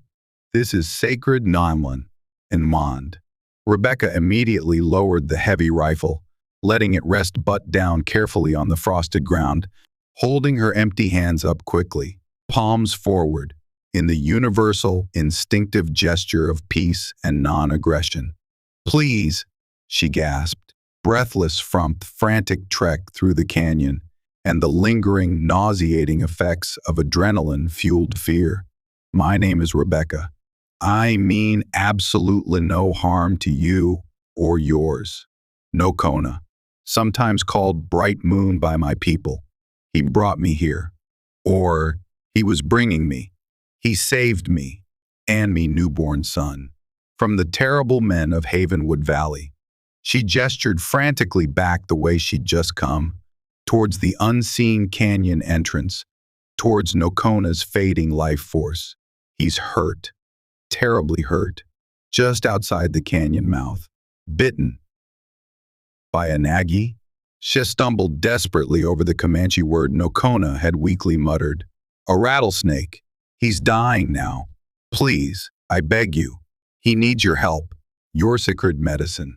The resonant name Nokona, coupled immediately with the universally hated name Havenwood, sent immediate, visible ripples of profound reaction through the small, tense group gathered before her. Urgent whispers erupted rapidly, agitatedly, in the flowing Comanche language. The older woman's harsh, intensely suspicious expression shifted instantly, dramatically, replaced by deep, undisguised concern, recognition, and dawning comprehension shining in her sharp, assessing eyes. She clearly knew Nokona. She knew his complex history, the long, dark shadow Havenwood relentlessly cast over his past, over their entire people's painful, tragic history with the valley's treacherous, deceptive inhabitants. And she knew instantly, intimately, the immediate, often irreversible lethality of a high plains rattlesnake bite, especially in the debilitating cold. "Snake bite?"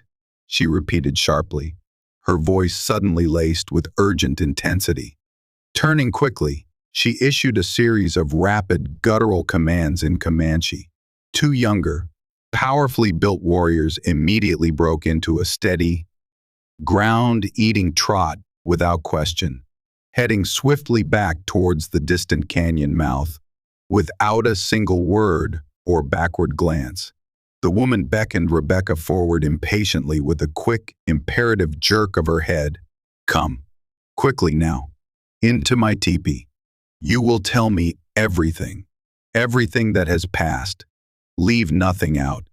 Inside the relative smoky warmth and dim, flickering light of the largest tipi, Rebecca poured out the entire frantic, terrifying story: the calculated murder of Thomas, the desperate flight from Havenwood, the grotesque prophecy of the sacred lamb, the harrowing journey across hostile lands, the miraculous birth in the storm cave, the relentless pursuit by Jedediah's men, the recent rumor of Josiah's guidance, the sudden snakebite, the desperate, bloody fight at the canyon entrance that had left two pursuers dead. The older woman listened with intense, unwavering concentration, her piercing gaze never leaving Rebecca's face for a moment, assessing the raw truth in her ragged words, in the lingering, naked fear still etched deeply onto her exhausted features. She introduced herself curtly as Sapa Tequapa NM, Whispering Reed, the small band's respected healer, spiritual guide, and elder woman, confirming she was indeed Kona's distant kinswoman through his mother's respected line.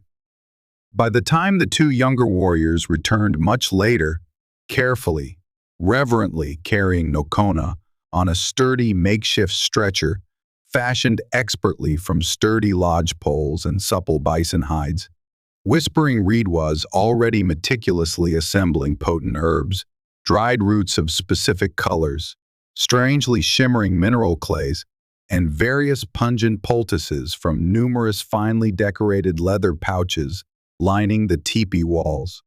She glanced briefly, impassively at the still, heavy forms of Jedediah and Marcus, being carried discreetly away from the entrance towards the far end of the camp by other warriors, her expression utterly unreadable, but implicitly understanding the necessity. Necessary actions for survival, retribution perhaps. The small group of Comanche worked together, with a quiet, practiced, almost unnerving efficiency born of generations of hard-won survival knowledge passed down carefully. They moved Kona carefully, gently onto thick, warm bison robes laid near the central, low-burning fire pit inside Whispering Reed's lodge. They gently, thoroughly cleaned the angry-looking, severely swollen wound, meticulously applied steaming, incredibly pungent poultices that smelled sharply of raw earth, crushed sage, prickly pear, and something else entirely unfamiliar, intensely medicinal, and skillfully, patiently forced bitter, dark, viscous herbal concoctions between Kona's completely unresponsive lips, chanting softly, rhythmically in their native tongue, as they worked their ancient healing arts.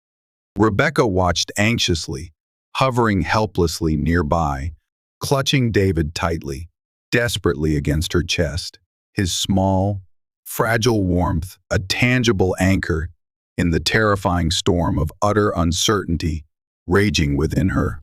Her prayers were silent now, desperate, frantic bargains whispered brokenly to a God she wasn't sure even listened anymore, let alone intervened.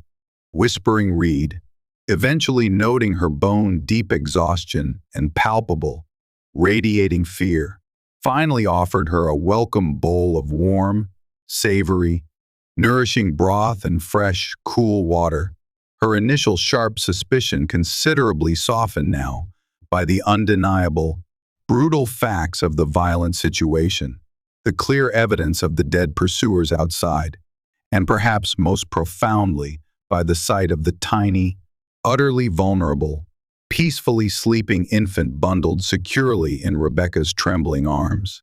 He walks a dangerous, perhaps foolish path, helping you, protecting you. Whispering Reed said quietly after a long silence, her wise gaze fixed intently on Nokona's still, pale, unresponsive form lying near the fire. Our diminished counsel warned him repeatedly, sternly, against provoking the TiVo further, especially those consumed entirely by the deep Havenwood darkness. They carry an old, persistent sickness of the spirit, not just of greed. He defied the cautious elders, knowingly risked exile from us all. She paused, her piercing, intelligent eyes meeting Rebecca's directly across the flickering firelight. But sometimes the heart sees a pressing truth the cautious counsel fears toefully acknowledge. That deep evil festering like a hidden wound in the valley. It is not just human greed or twisted faith. It is a spiritual sickness, Rebecca, that spreads unseen like rot through wood. Its roots are deeper, far older than even most of your people know or would dare believe.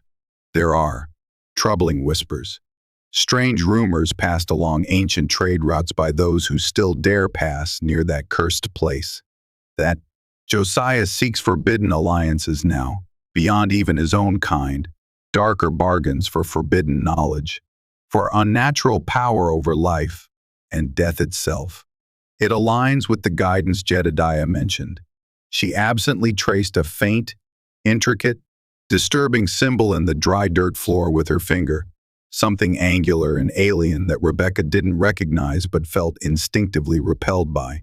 Perhaps protecting your innocent child is, in some unforeseen way, protecting our fragile future too, breaking a dangerous chain before it binds us all together in darkness. This added a terrifying new, potentially supernatural dimension to Josiah's already monstrous fanaticism, hinting at something far more ancient and malevolent than merely twisted scripture. For 2 agonizing, endless days and sleepless nights, Nokona lingered precariously, tenuously, in the deep shadowlands balanced between fragile life and encroaching death. His fever raged violently, leaving him drenched repeatedly in sweat, only to be followed by sudden, terrifying chills that racked his powerful frame relentlessly, making his teeth chatter loudly, uncontrollably in the otherwise silent lodge. Rebecca stayed constantly, vigilantly near, a tireless, anxious, hopeful presence at his side. She helped Whispering Reed carefully change the pungent, steaming dressings on his leg, patiently spooned precious drops of water and vital broth into his mouth during brief, flickering moments of painful semi-consciousness, spoke softly, encouragingly to him for hours on end, telling him repeatedly about David's growing strength, about the absolute safety of the hidden canyon, urging him relentlessly, desperately to fight the consuming poison, to return to them, to live. David, sensing perhaps the fragile peace and the concentrated, palpable healing energy within the sacred space of the teepee, was remarkably calm throughout the ordeal, sleeping for long, undisturbed stretches, wrapped securely in soft furs, near the warmth of the central fire peter, nursing quietly, contentedly, in Rebecca's welcoming arms. In the quiet, tense moments between Nokona's fevered crises, Rebecca learned more from the wise Whispering Reed, fragmented but chilling, illuminating stories of stolen ancestral lands, stretching back generations, repeatedly, deliberately broken promises, sealed with false words, and the original white deceivers whose warped, aberrant faith had always, from the very beginning, demanded blood sacrifices, not just for temporal power or land acquisition, but, Whispering Reed firmly believed, to appease something ancient, hungry, fundamentally wrong that they believed slumbered fitfully beneath the valley itself, something stirred to awareness, to hunger, by specific celestial alignments like the one now rapidly approaching. Rebecca began to see the Order not just as dangerously deluded human fanatics, but as the willing, perhaps even unwitting inheritors, potentially the puppets, of a generation's old, insidious malignancy, intrinsically tied to the very land itself, the land stolen from Nokona's ancestors. On the third morning, heralded auspiciously by a single weak sunbeam, finding a narrow crack in the heavy tippy smoke hole cover, the terrible crisis finally passed. The raging fever broke definitively. Nokona opened his eyes slowly, his gaze weak, unfocused at first, but undeniably, blessedly lucid. His tired eyes searched dim confines of the teepee until they found Rebecca sitting steadfastly, hopefully beside him. A faint, utterly exhausted, yet genuine smile touched his dry, painfully chapped lips. You came back for me, he rasped, his voice thin, weak, barely audible above the soft, steady crackling of the nearby fire. Tears of pure, unadulterated, overwhelming relief flooded Rebecca's eyes instantly, spilling hotly, unashamedly down her weary cheeks. I promised, she choked out, her voice thick with choked emotion, reaching out tentatively, gently to take his hand in hers. It felt surprisingly cool now, not feverish, and remarkably steady despite the terrible ordeal he had endured. I promised, Nokona. Rest now. Just rest. You're safe here now, whispering Reed. Her medicine. She saved you. His recovery was painstakingly slow, gradual, significantly hampered by the venom's lingering, debilitating systemic effects, the profound weakness it left behind in its toxic wake. But under Whispering Reed's expert, tireless care, utilizing generations of accumulated, sacred Havenwood healing knowledge passed down mother to daughter, he began steadily, miraculously to mend. The small, pragmatic Comanche band, initially intensely wary and watching Rebecca's every move with reserved, careful caution, gradually came to accept her and the quiet, observant infant David with a quiet, profound, innate dignity. They shared their limited winter stores of food generously, without comment, offered unspoken, constant protection through their mere watchful presence. The bodies of Jedediah and Marcus and their valuable horses, along with their weapons and gear, were dealt with swiftly, efficiently, and discreetly by the returning warriors, vanished utterly, tracelessly into the vast, uncaring, concealing wilderness, leaving absolutely no sign whatsoever of the recent violent confrontation at the canyon mouth to alert any potential future searchers. Nokona, once strong enough to sit up without support and speak coherently for longer periods, formally explained his difficult, controversial choices to the band's gathered elders, speaking quietly but eloquently of the specific ancestral debt owed by Havenwood's treacherous leaders, recounting the repeating, destructive pattern of their consuming evil, emphasizing the fundamental importance of protecting innocent life, regardless of tribe or color, and recounting Rebecca's fierce, unexpected courage in the face of mortal, overwhelming danger. Whispering Reed's vocal, unwavering support, coupled with Nokona's high standing as a proven, skilled warrior and reliable provider for the band, and the undeniably stark, brutal fact that he had saved an innocent child from a recognized ancient enemy, ultimately swayed the small, pragmatic council. They would offer shelter, necessary aid, protection, for now. The considerable risk to their own small, vulnerable band remained significant, palpable, a constant underlying tension, but the act felt necessary, fundamentally righteous, in a way that transcended cautious, self-preservationist policy. As Nokona slowly, painstakingly regained his strength, walking gingerly at first around the small, sheltered encampment with the aid of a sturdy, smoothed walking stick. He and Rebecca began to talk more freely, more openly than ever before. The terrifying, shared crucible of profound trauma, desperate survival, and forced, raw intimacy had effectively eroded many of the invisible, formidable barriers previously existing between their vastly disparate worlds and experiences. He spoke haltingly, reluctantly at first, dredging up painful memories of Yellowflower, Pahayoko, his beloved, vibrant great-aunt. Not just lured away, he finally confirmed, his voice tight with old grief, but whispered with certainty among the oldest family members to have become, tragically, perhaps unwillingly, perhaps even willingly at first, entangled in the Order's earliest, cruder, more experimental sacrificial rites, possibly coerced through threats or tragically seduced by false promises of status, belonging, acceptance, her ultimate, terrible fate remaining a source of enduring, corrosive pain, and unresolved mystery for his entire family lineage for decades.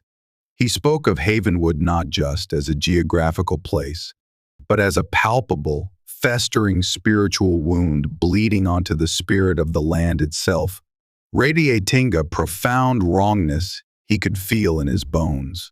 Rebecca, in turn, feeling a measure of genuine safety she hadn't known since long before Havenwood's shadow fell upon her life, shared the chilling, specific, humiliating details of her calculated, methodical entrapment by the predatory Josiah, the slow, dawning, creeping horror as she gradually realized the Order's true, monstrous nature hidden beneath the pious, smiling facade, the specific, blasphemous, terrifying details of the vile ritual of purity planned meticulously for David during the rapidly approaching celestial alignment, and the crushing, ever-present, wearying grief for Thomas, her kind, gentle, thoughtful, but ultimately overwhelmed husband, murdered brutally simply for his quiet, principled defiance. One clear, bitterly cold evening, sitting huddled closely together near the crackling communal fire pit, just outside Whispering Reed Stippy, the sharp night air pungent with the clean scent-off burning juniper wood, David asleep soundly, peacefully, in a beautifully decorated cradleboard loaned generously by one of the Comanche women. Kona finally asked the crucial question that hung heavy, potent, and unspoken between them in the charged silence. What path will you choose to walk, Rebecca? When your full strength returns? When the snows melt further? Rebecca gazed down tenderly at her sleeping son, his tiny face serene, innocent, angelic in the flickering firelight.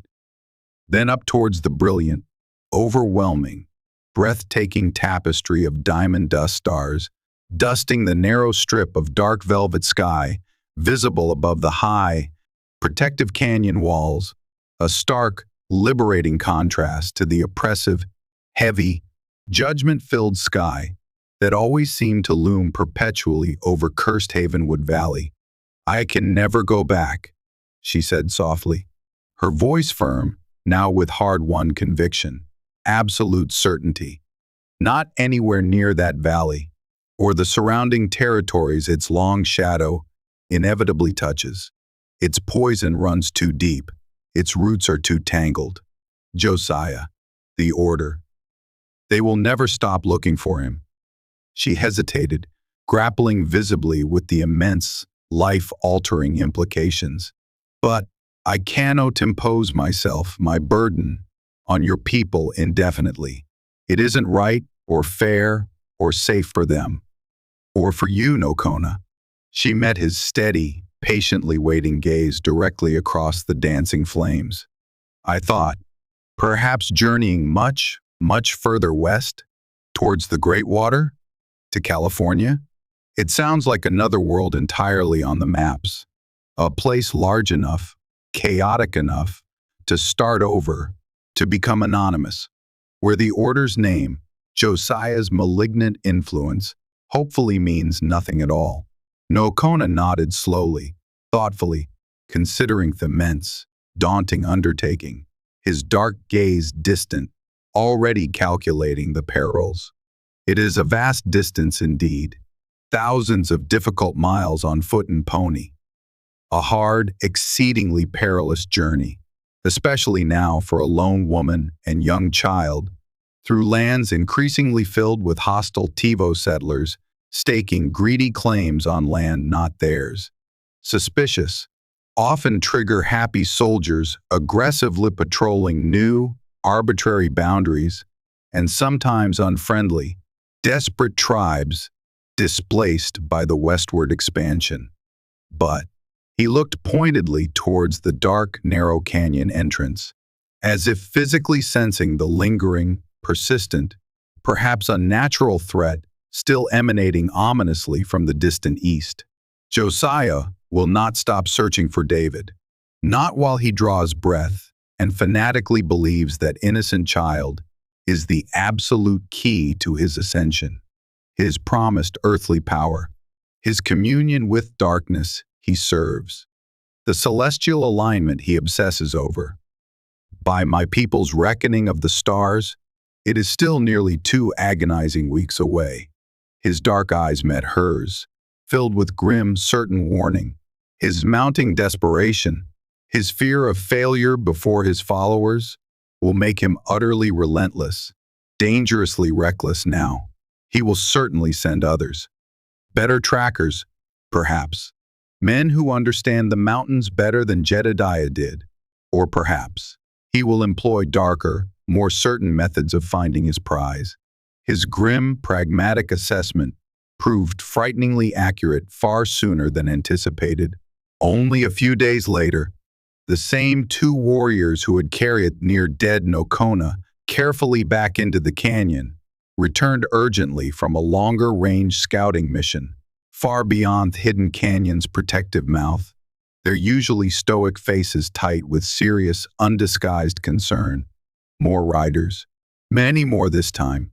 10, perhaps 12 heavily armed, experienced-looking men, fanning out widely, systematically searching the foothills and lower canyons methodically, radiating outwards relentlessly from Havenwood, like the deadly spokes on a closing wheel.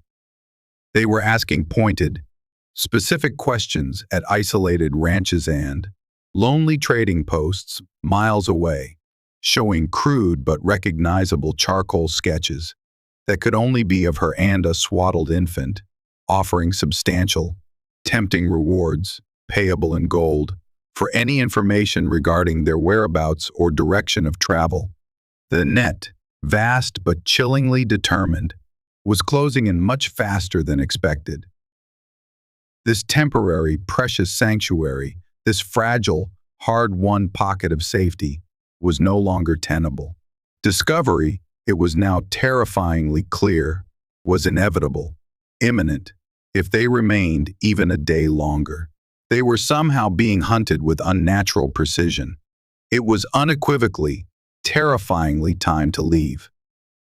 The small, pragmatic Comanche band, acutely, painfully understanding the escalating, unacceptable risk Rebecca's continued presence posed to their own precarious existence in these increasingly hostile times, helped them prepare quickly, efficiently for the arduous, uncertain journey westward with quiet, essential generosity, entirely devoid of sentimentality but rooted deeply in shared humanity and recognition of a common, ancient enemy.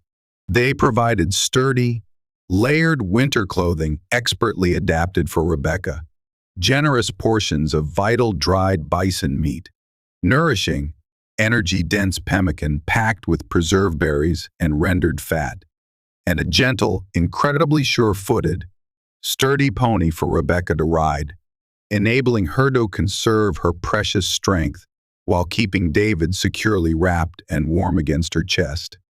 2 experienced, utterly reliable warriors, both taciturn but hyper-alert, gray otter, older, calmer, radiating quiet wisdom, and Stone Hand, younger, leaner, visibly resentful, clearly deeply unhappy with the immense risk they were all taking for this TiVo woman and her vulnerable child, were assigned, somewhat reluctantly by elders to escort them for the first 3 critical days of travel.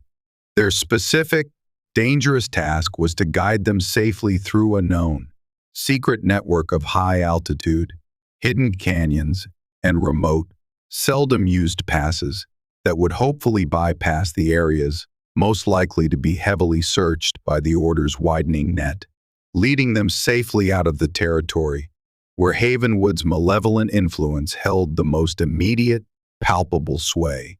Stone Hand's barely concealed animosity, his sharp sideways glances at Rebecca, the slight, contemptuous curl of his lip whenever he looked at David, was a low, uncomfortable hum of constant tension within the small departing group.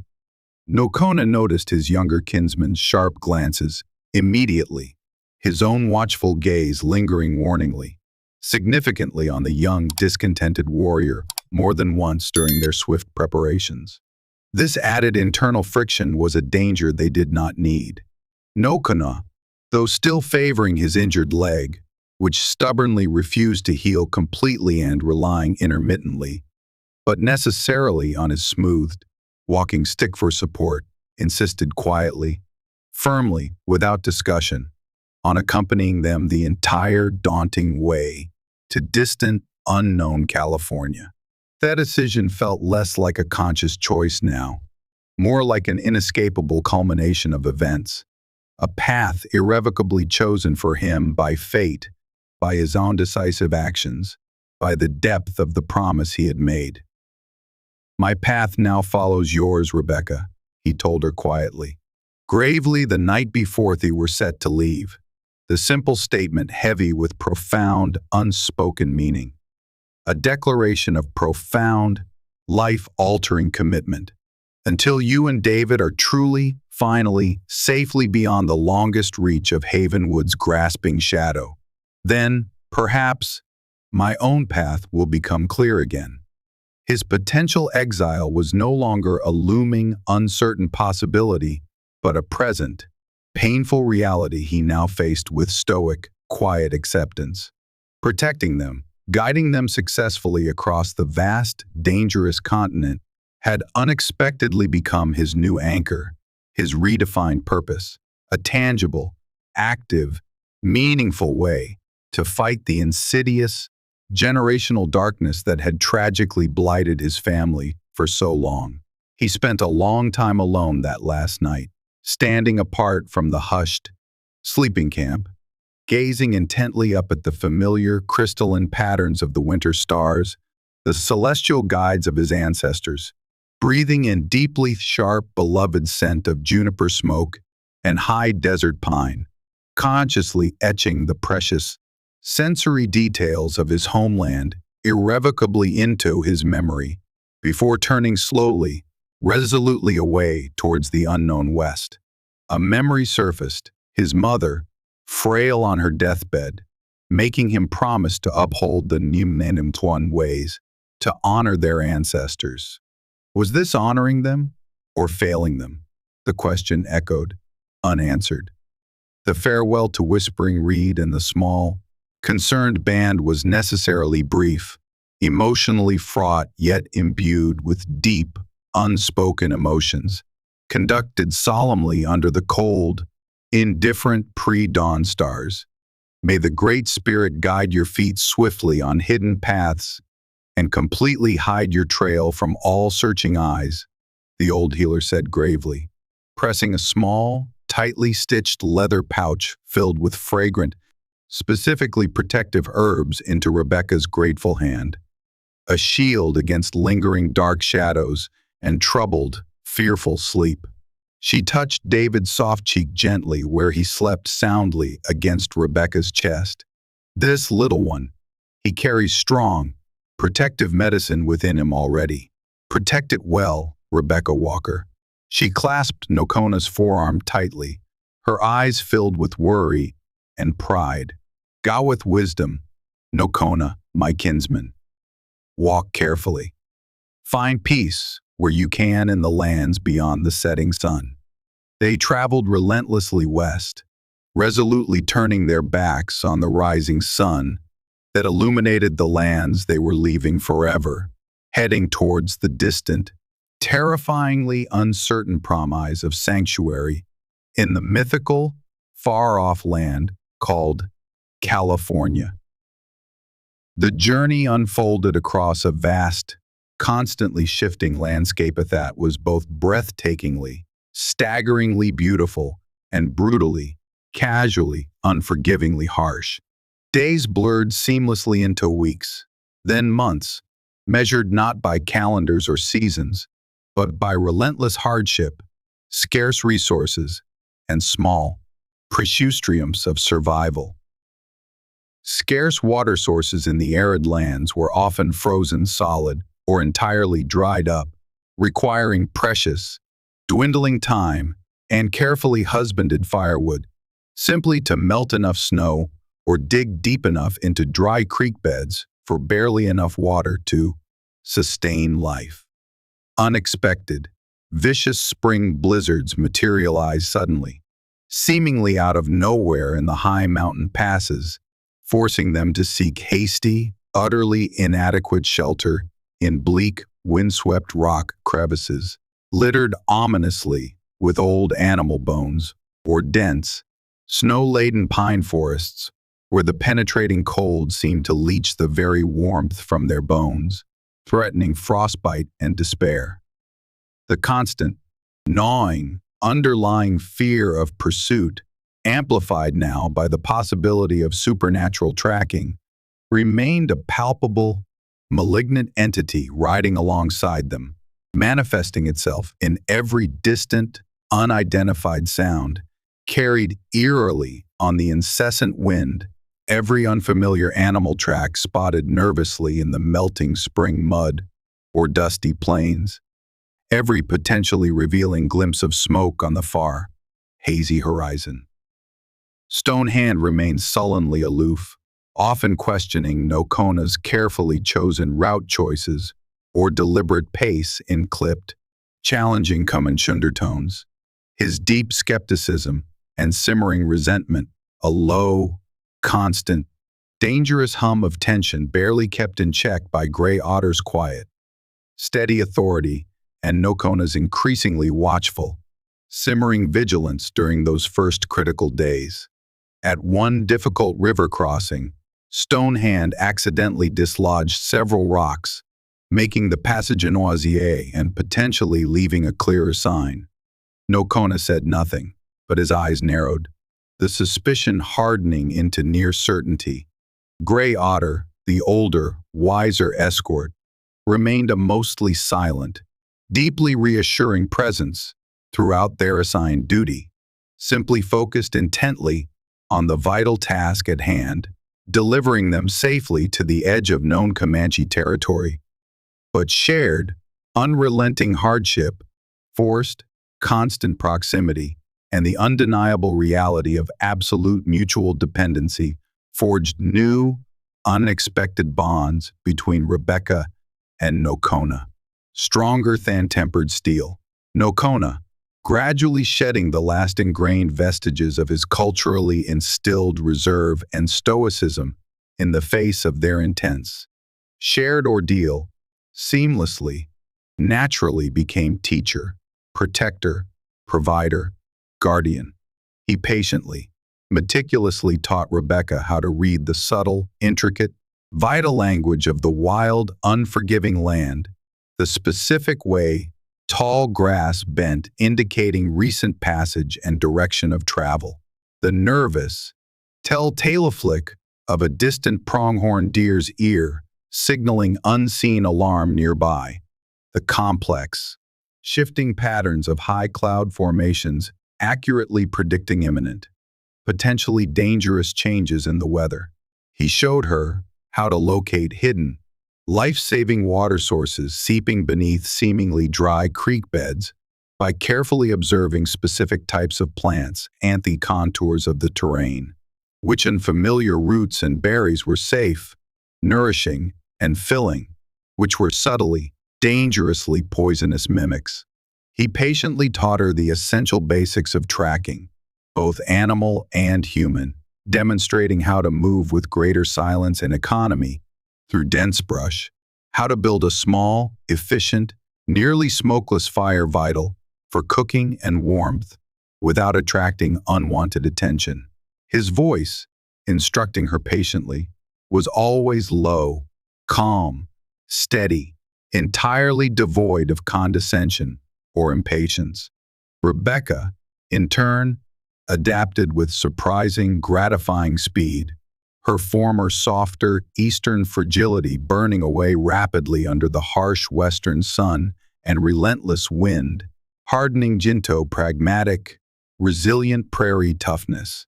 She learned to ride the sturdy pony astride comfortably, confidently for hours on end, handling the animal with growing skill and confidence, while ensuring David remained secure, warm, and relatively content bundled against her body, finding precious moments of respite and connection around their small, carefully shielded nightly fires. She cautiously began to share fragmented, poignant stories of her life before Havenwood, painting verbal pictures of a civilized, structured world no Kona could barely comprehend. She painstakingly, patiently taught him more essential English vocabulary, trying gamely to explain the often confusing, illogical, frustrating nuances of white customs, laws, and behaviors they might inevitably encounter further west in the more settled territories. She tended his still healing leg wound with diligent, gentle care, changing the dressings, made from crushed herbs he identified for her, her touch increasingly familiar, practical, yet conveying deep, unspoken gratitude and concern. She even started writing scraps of thoughts, feelings, apologies in a small notebook she kept hidden, unsent letters to Thomas, trying to process her grief and the impossible situation he died to create an escape from. They relied on each other utterly, implicitly, completely.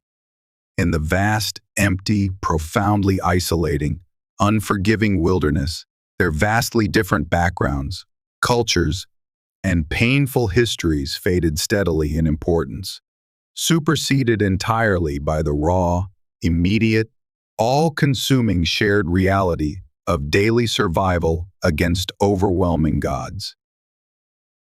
Silent communication increasingly became their primary, most efficient language, a quickly exchanged glance across a stream conveying urgent warning, a subtle hand gesture indicating the safest direction off travel, a shared look of relief acknowledging a narrowly averted danger, or profound, grateful relief after finding desperately needed water.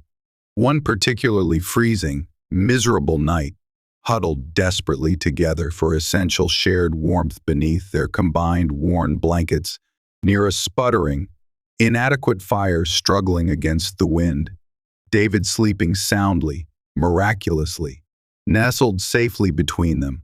Rebecca finally voiced the heavy, persistent guilt that constantly shadowed her immense relief and profound gratitude. "No Kona," she whispered into the deep, enveloping darkness, the difficult words catching painfully in her throat, thick with emotion. "I am so deeply sorry for dragging you into all of this. You lost your home, your vital connection to your people.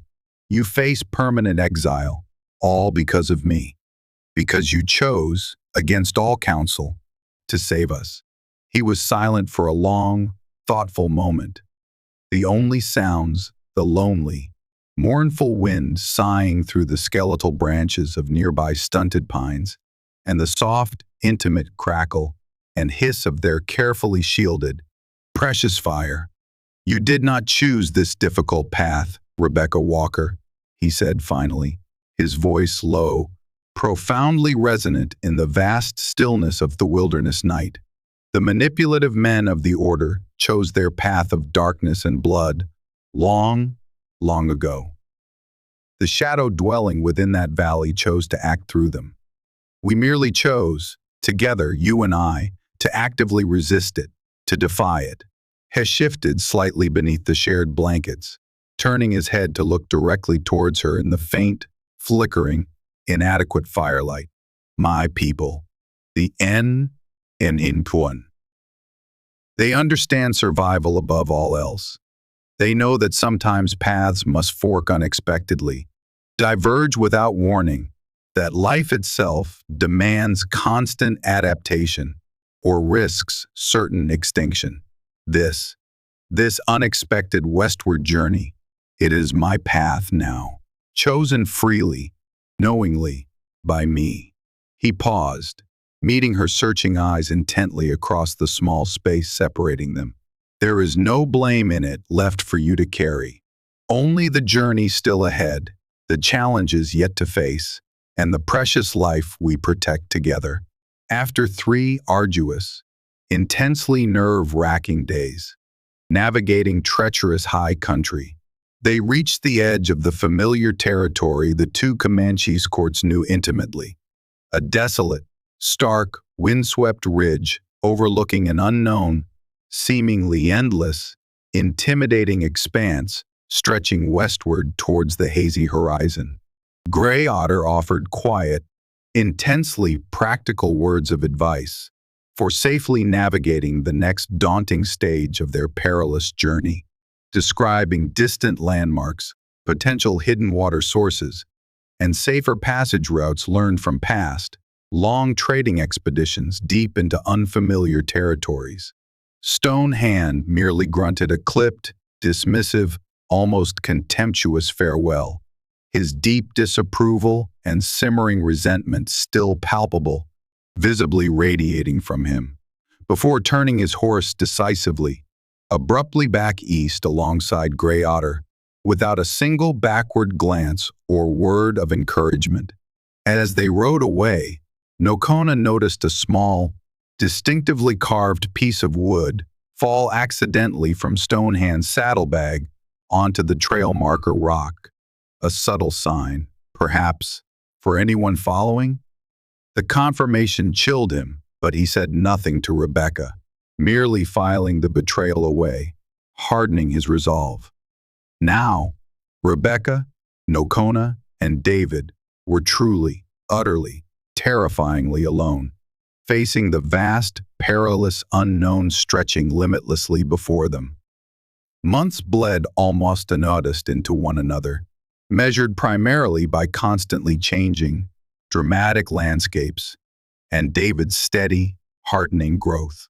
They crossed desolate, sun-baked, wind-scoured alkali flats that shimmered deceptively, cruelly in the intense heat, climbed laboriously into rugged, cooler, pine-clad foothills offering temporary respite, then tackled the formidable, seemingly impassable barrier of perpetually snow-capped granite mountain-stat pierced the deep blue western sky like jagged teeth. They faced renewed, desperate threats of starvation when elusive game became frustratingly scarce for extended periods, endured maddening, debilitating thirst when promised water sources turned out to be completely dried up under the relentless sun, battled bone-deep, paralyzing exhaustion that threatened constantly to overwhelm them entirely, and navigated the constant, low-level, pervasive threat of encountering potentially hostile strangers. Suspicious, often trigger-happy settlers fiercely guarding their newly claimed, often stolen patches of marginal land, wary, disciplined cavalry patrols aggressively enforcing arbitrary, newly drawn borders on maps that ignored ancient tribal boundaries, and other native tribes whose disposition towards strangers, especially a lone Comanche warrior traveling far from his traditional territory with a white woman and child, was dangerously, potentially lethally unknown. Kona's incredible, innate wilderness skills, his profound, ingrained caution born of lifelong necessity, and his sometimes unsettling ability to seemingly melt, disappear entirely into the surrounding landscape, navigated them safely through or cautiously around most potential dangers. Rebecca's resolve, initially born solely of terror, tempered significantly by relentless hardship, hardened progressively into something akin to finely tempered steel. David grew steadily, miraculously thriving despite the harsh conditions, teething painfully on jerky, learning eventually to sit up unsupported on the pony before her. His happy, contented gurgles and occasional frustrated, hungry cries, a constant, poignant, grounding reminder of the precious, innocent, resilient life they fought so ferociously, so tirelessly to protect. The unspoken, deep affection that had first budded uncertainly, tentatively in shared fear and forced proximity slowly, organically, inevitably deepened into something quieter, stronger, more profound, an unshakable bedrock partnership built solidly on absolute trust, deep mutual respect, ingrained reliance, and the indelible, unbreakable bond forged in the crucible of shared traumatic experience and selfless sacrifice. Finally, incredibly, almost impossibly, after an epic journey that felt like it had spanned an entire lifetime, they descended slowly, cautiously from the last high, windswept mountain pass into noticeably warmer, gentler climbs. The air softened significantly, losing its sharp, biting, icy edge, carrying unfamiliar, sweet scents of blooming wildflowers and damp, fertile earth. The landscape ahead unfurled dramatically in vibrant shades of emerald green and rich gold, utterly foreign and startling to their desert-accustomed eyes. Then, one clear, crisp morning, a sharp, unfamiliar, yet strangely invigorating tang reached them carried strongly on the stiff, steady westerly breeze. Salt. The endless, shimmering, blue-green expanse of the vast Pacific Ocean stretched breathtakingly before them, meeting the sky in a seamless line. California, against all imaginable odds, traversing scorching deserts, towering mountains, and vast tracts of hostile, unknown territories, relentlessly escaping determined, perhaps supernaturally aided pursuit. They had somehow, miraculously, finally made it. The small, rough-hewn redwood cabin smelled comfortingly of fresh sawdust, aromatic wood smoke from the hearth, and the constant, underlying, pervasive tang of sea salt carried inland on the ceaseless breeze. An entire universe away from the cloying, suffocating, hypocritical piety of cursed Havenwood Valley, or the sharp, clean, wild scent of high desert pine and pungent juniper smoke that defined Kona's lost homeland. Nestled discreetly in a burgeoning, rough and tumble coastal community, situated far enough south along the sprawling, sparsely populated California coast to feel reasonably, blessedly, tentatively safe from even Josiah's longest, most tenacious, potentially unnatural reach. The cabin was undeniably simple, primitive even by local standards, but it was undeniably, protectively, profoundly theirs. Rebecca, her hard-won resilience, now effectively channeled into practical, necessary skills for this new life, earned a modest but steady living sewing and mending clothes for the local ranchers, fishermen, and their families. Her quiet competence, gentle nature, and obvious decency slowly earning her a measure of quiet acceptance, if not complete integration, within the pragmatic community. Kona, his exceptional tracking abilities and profound, almost uncanny understanding of animal behavior, proving highly valued in a sprawling land where valuable cattle and horses often wandered off inconveniently into the surrounding chaparral-covered hills, found consistent, necessary work with a large, sprawling nearby ranch. His quiet, focused intensity, tireless work ethic, and almost mystical skills with livestock earned him a measure of grudging, cautious respect from the gruff, practical ranch owner and the initially wary cowhands. Even if his clearly visible Comanche heritage, the braid, the buckskins he often still preferred, his very bearing, still drew inevitably curious, sometimes suspicious or outright fearful glances from newcomers unfamiliar with his proven worth.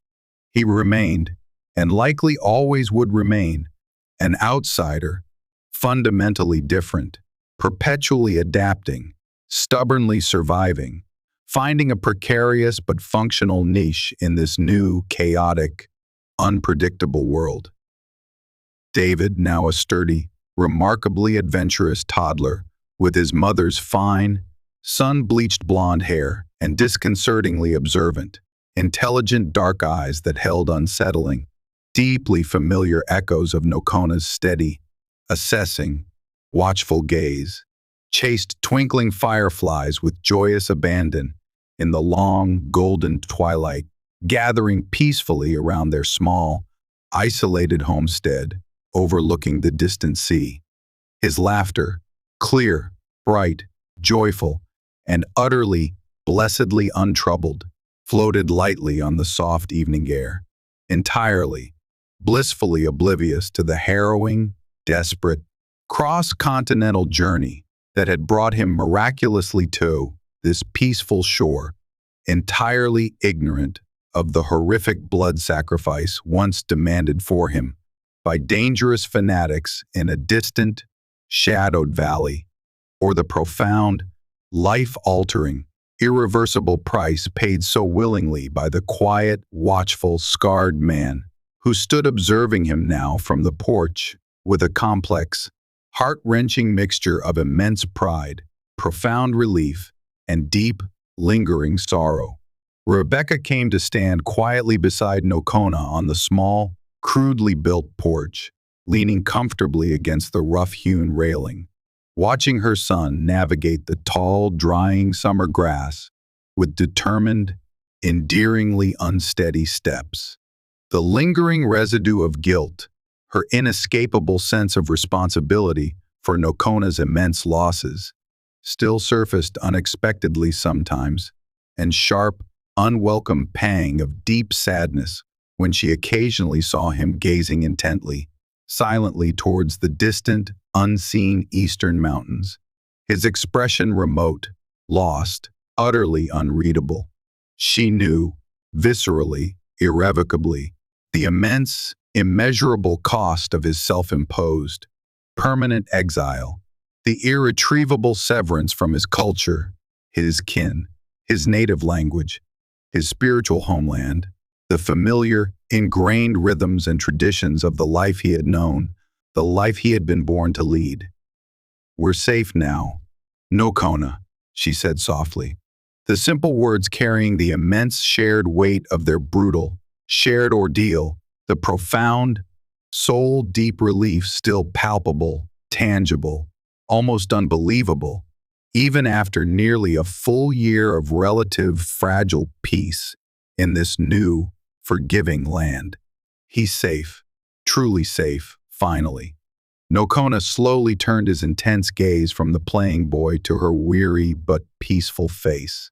The harsh lines etched deeply into his features by years of hardship, loss, and grief seemed to have softened slightly, subtly in this gentler climate, this less overtly hostile daily life, but the deep, innate wisdom, the indelible memory of profound, generational loss, remained reflected clearly in the quiet depths of his dark, watchful eyes.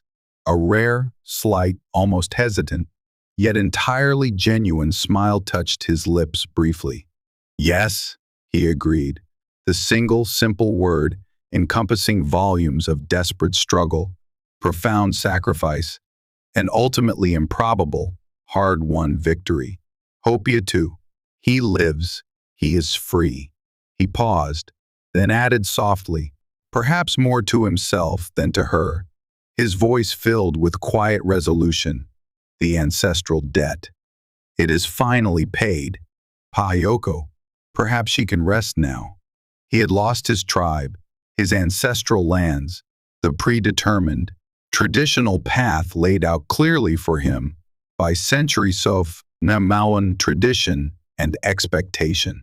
But in deliberately defying the ancient warnings passed down, in consciously choosing compassion over ingrained caution, decisive action over fearful apathy, he had found something else entirely unexpected, something precious, a different kind of belonging, fierce, unconventional, profound, forged unbreakable in the shared crucible of fire, terror, and an unshakable loyalty.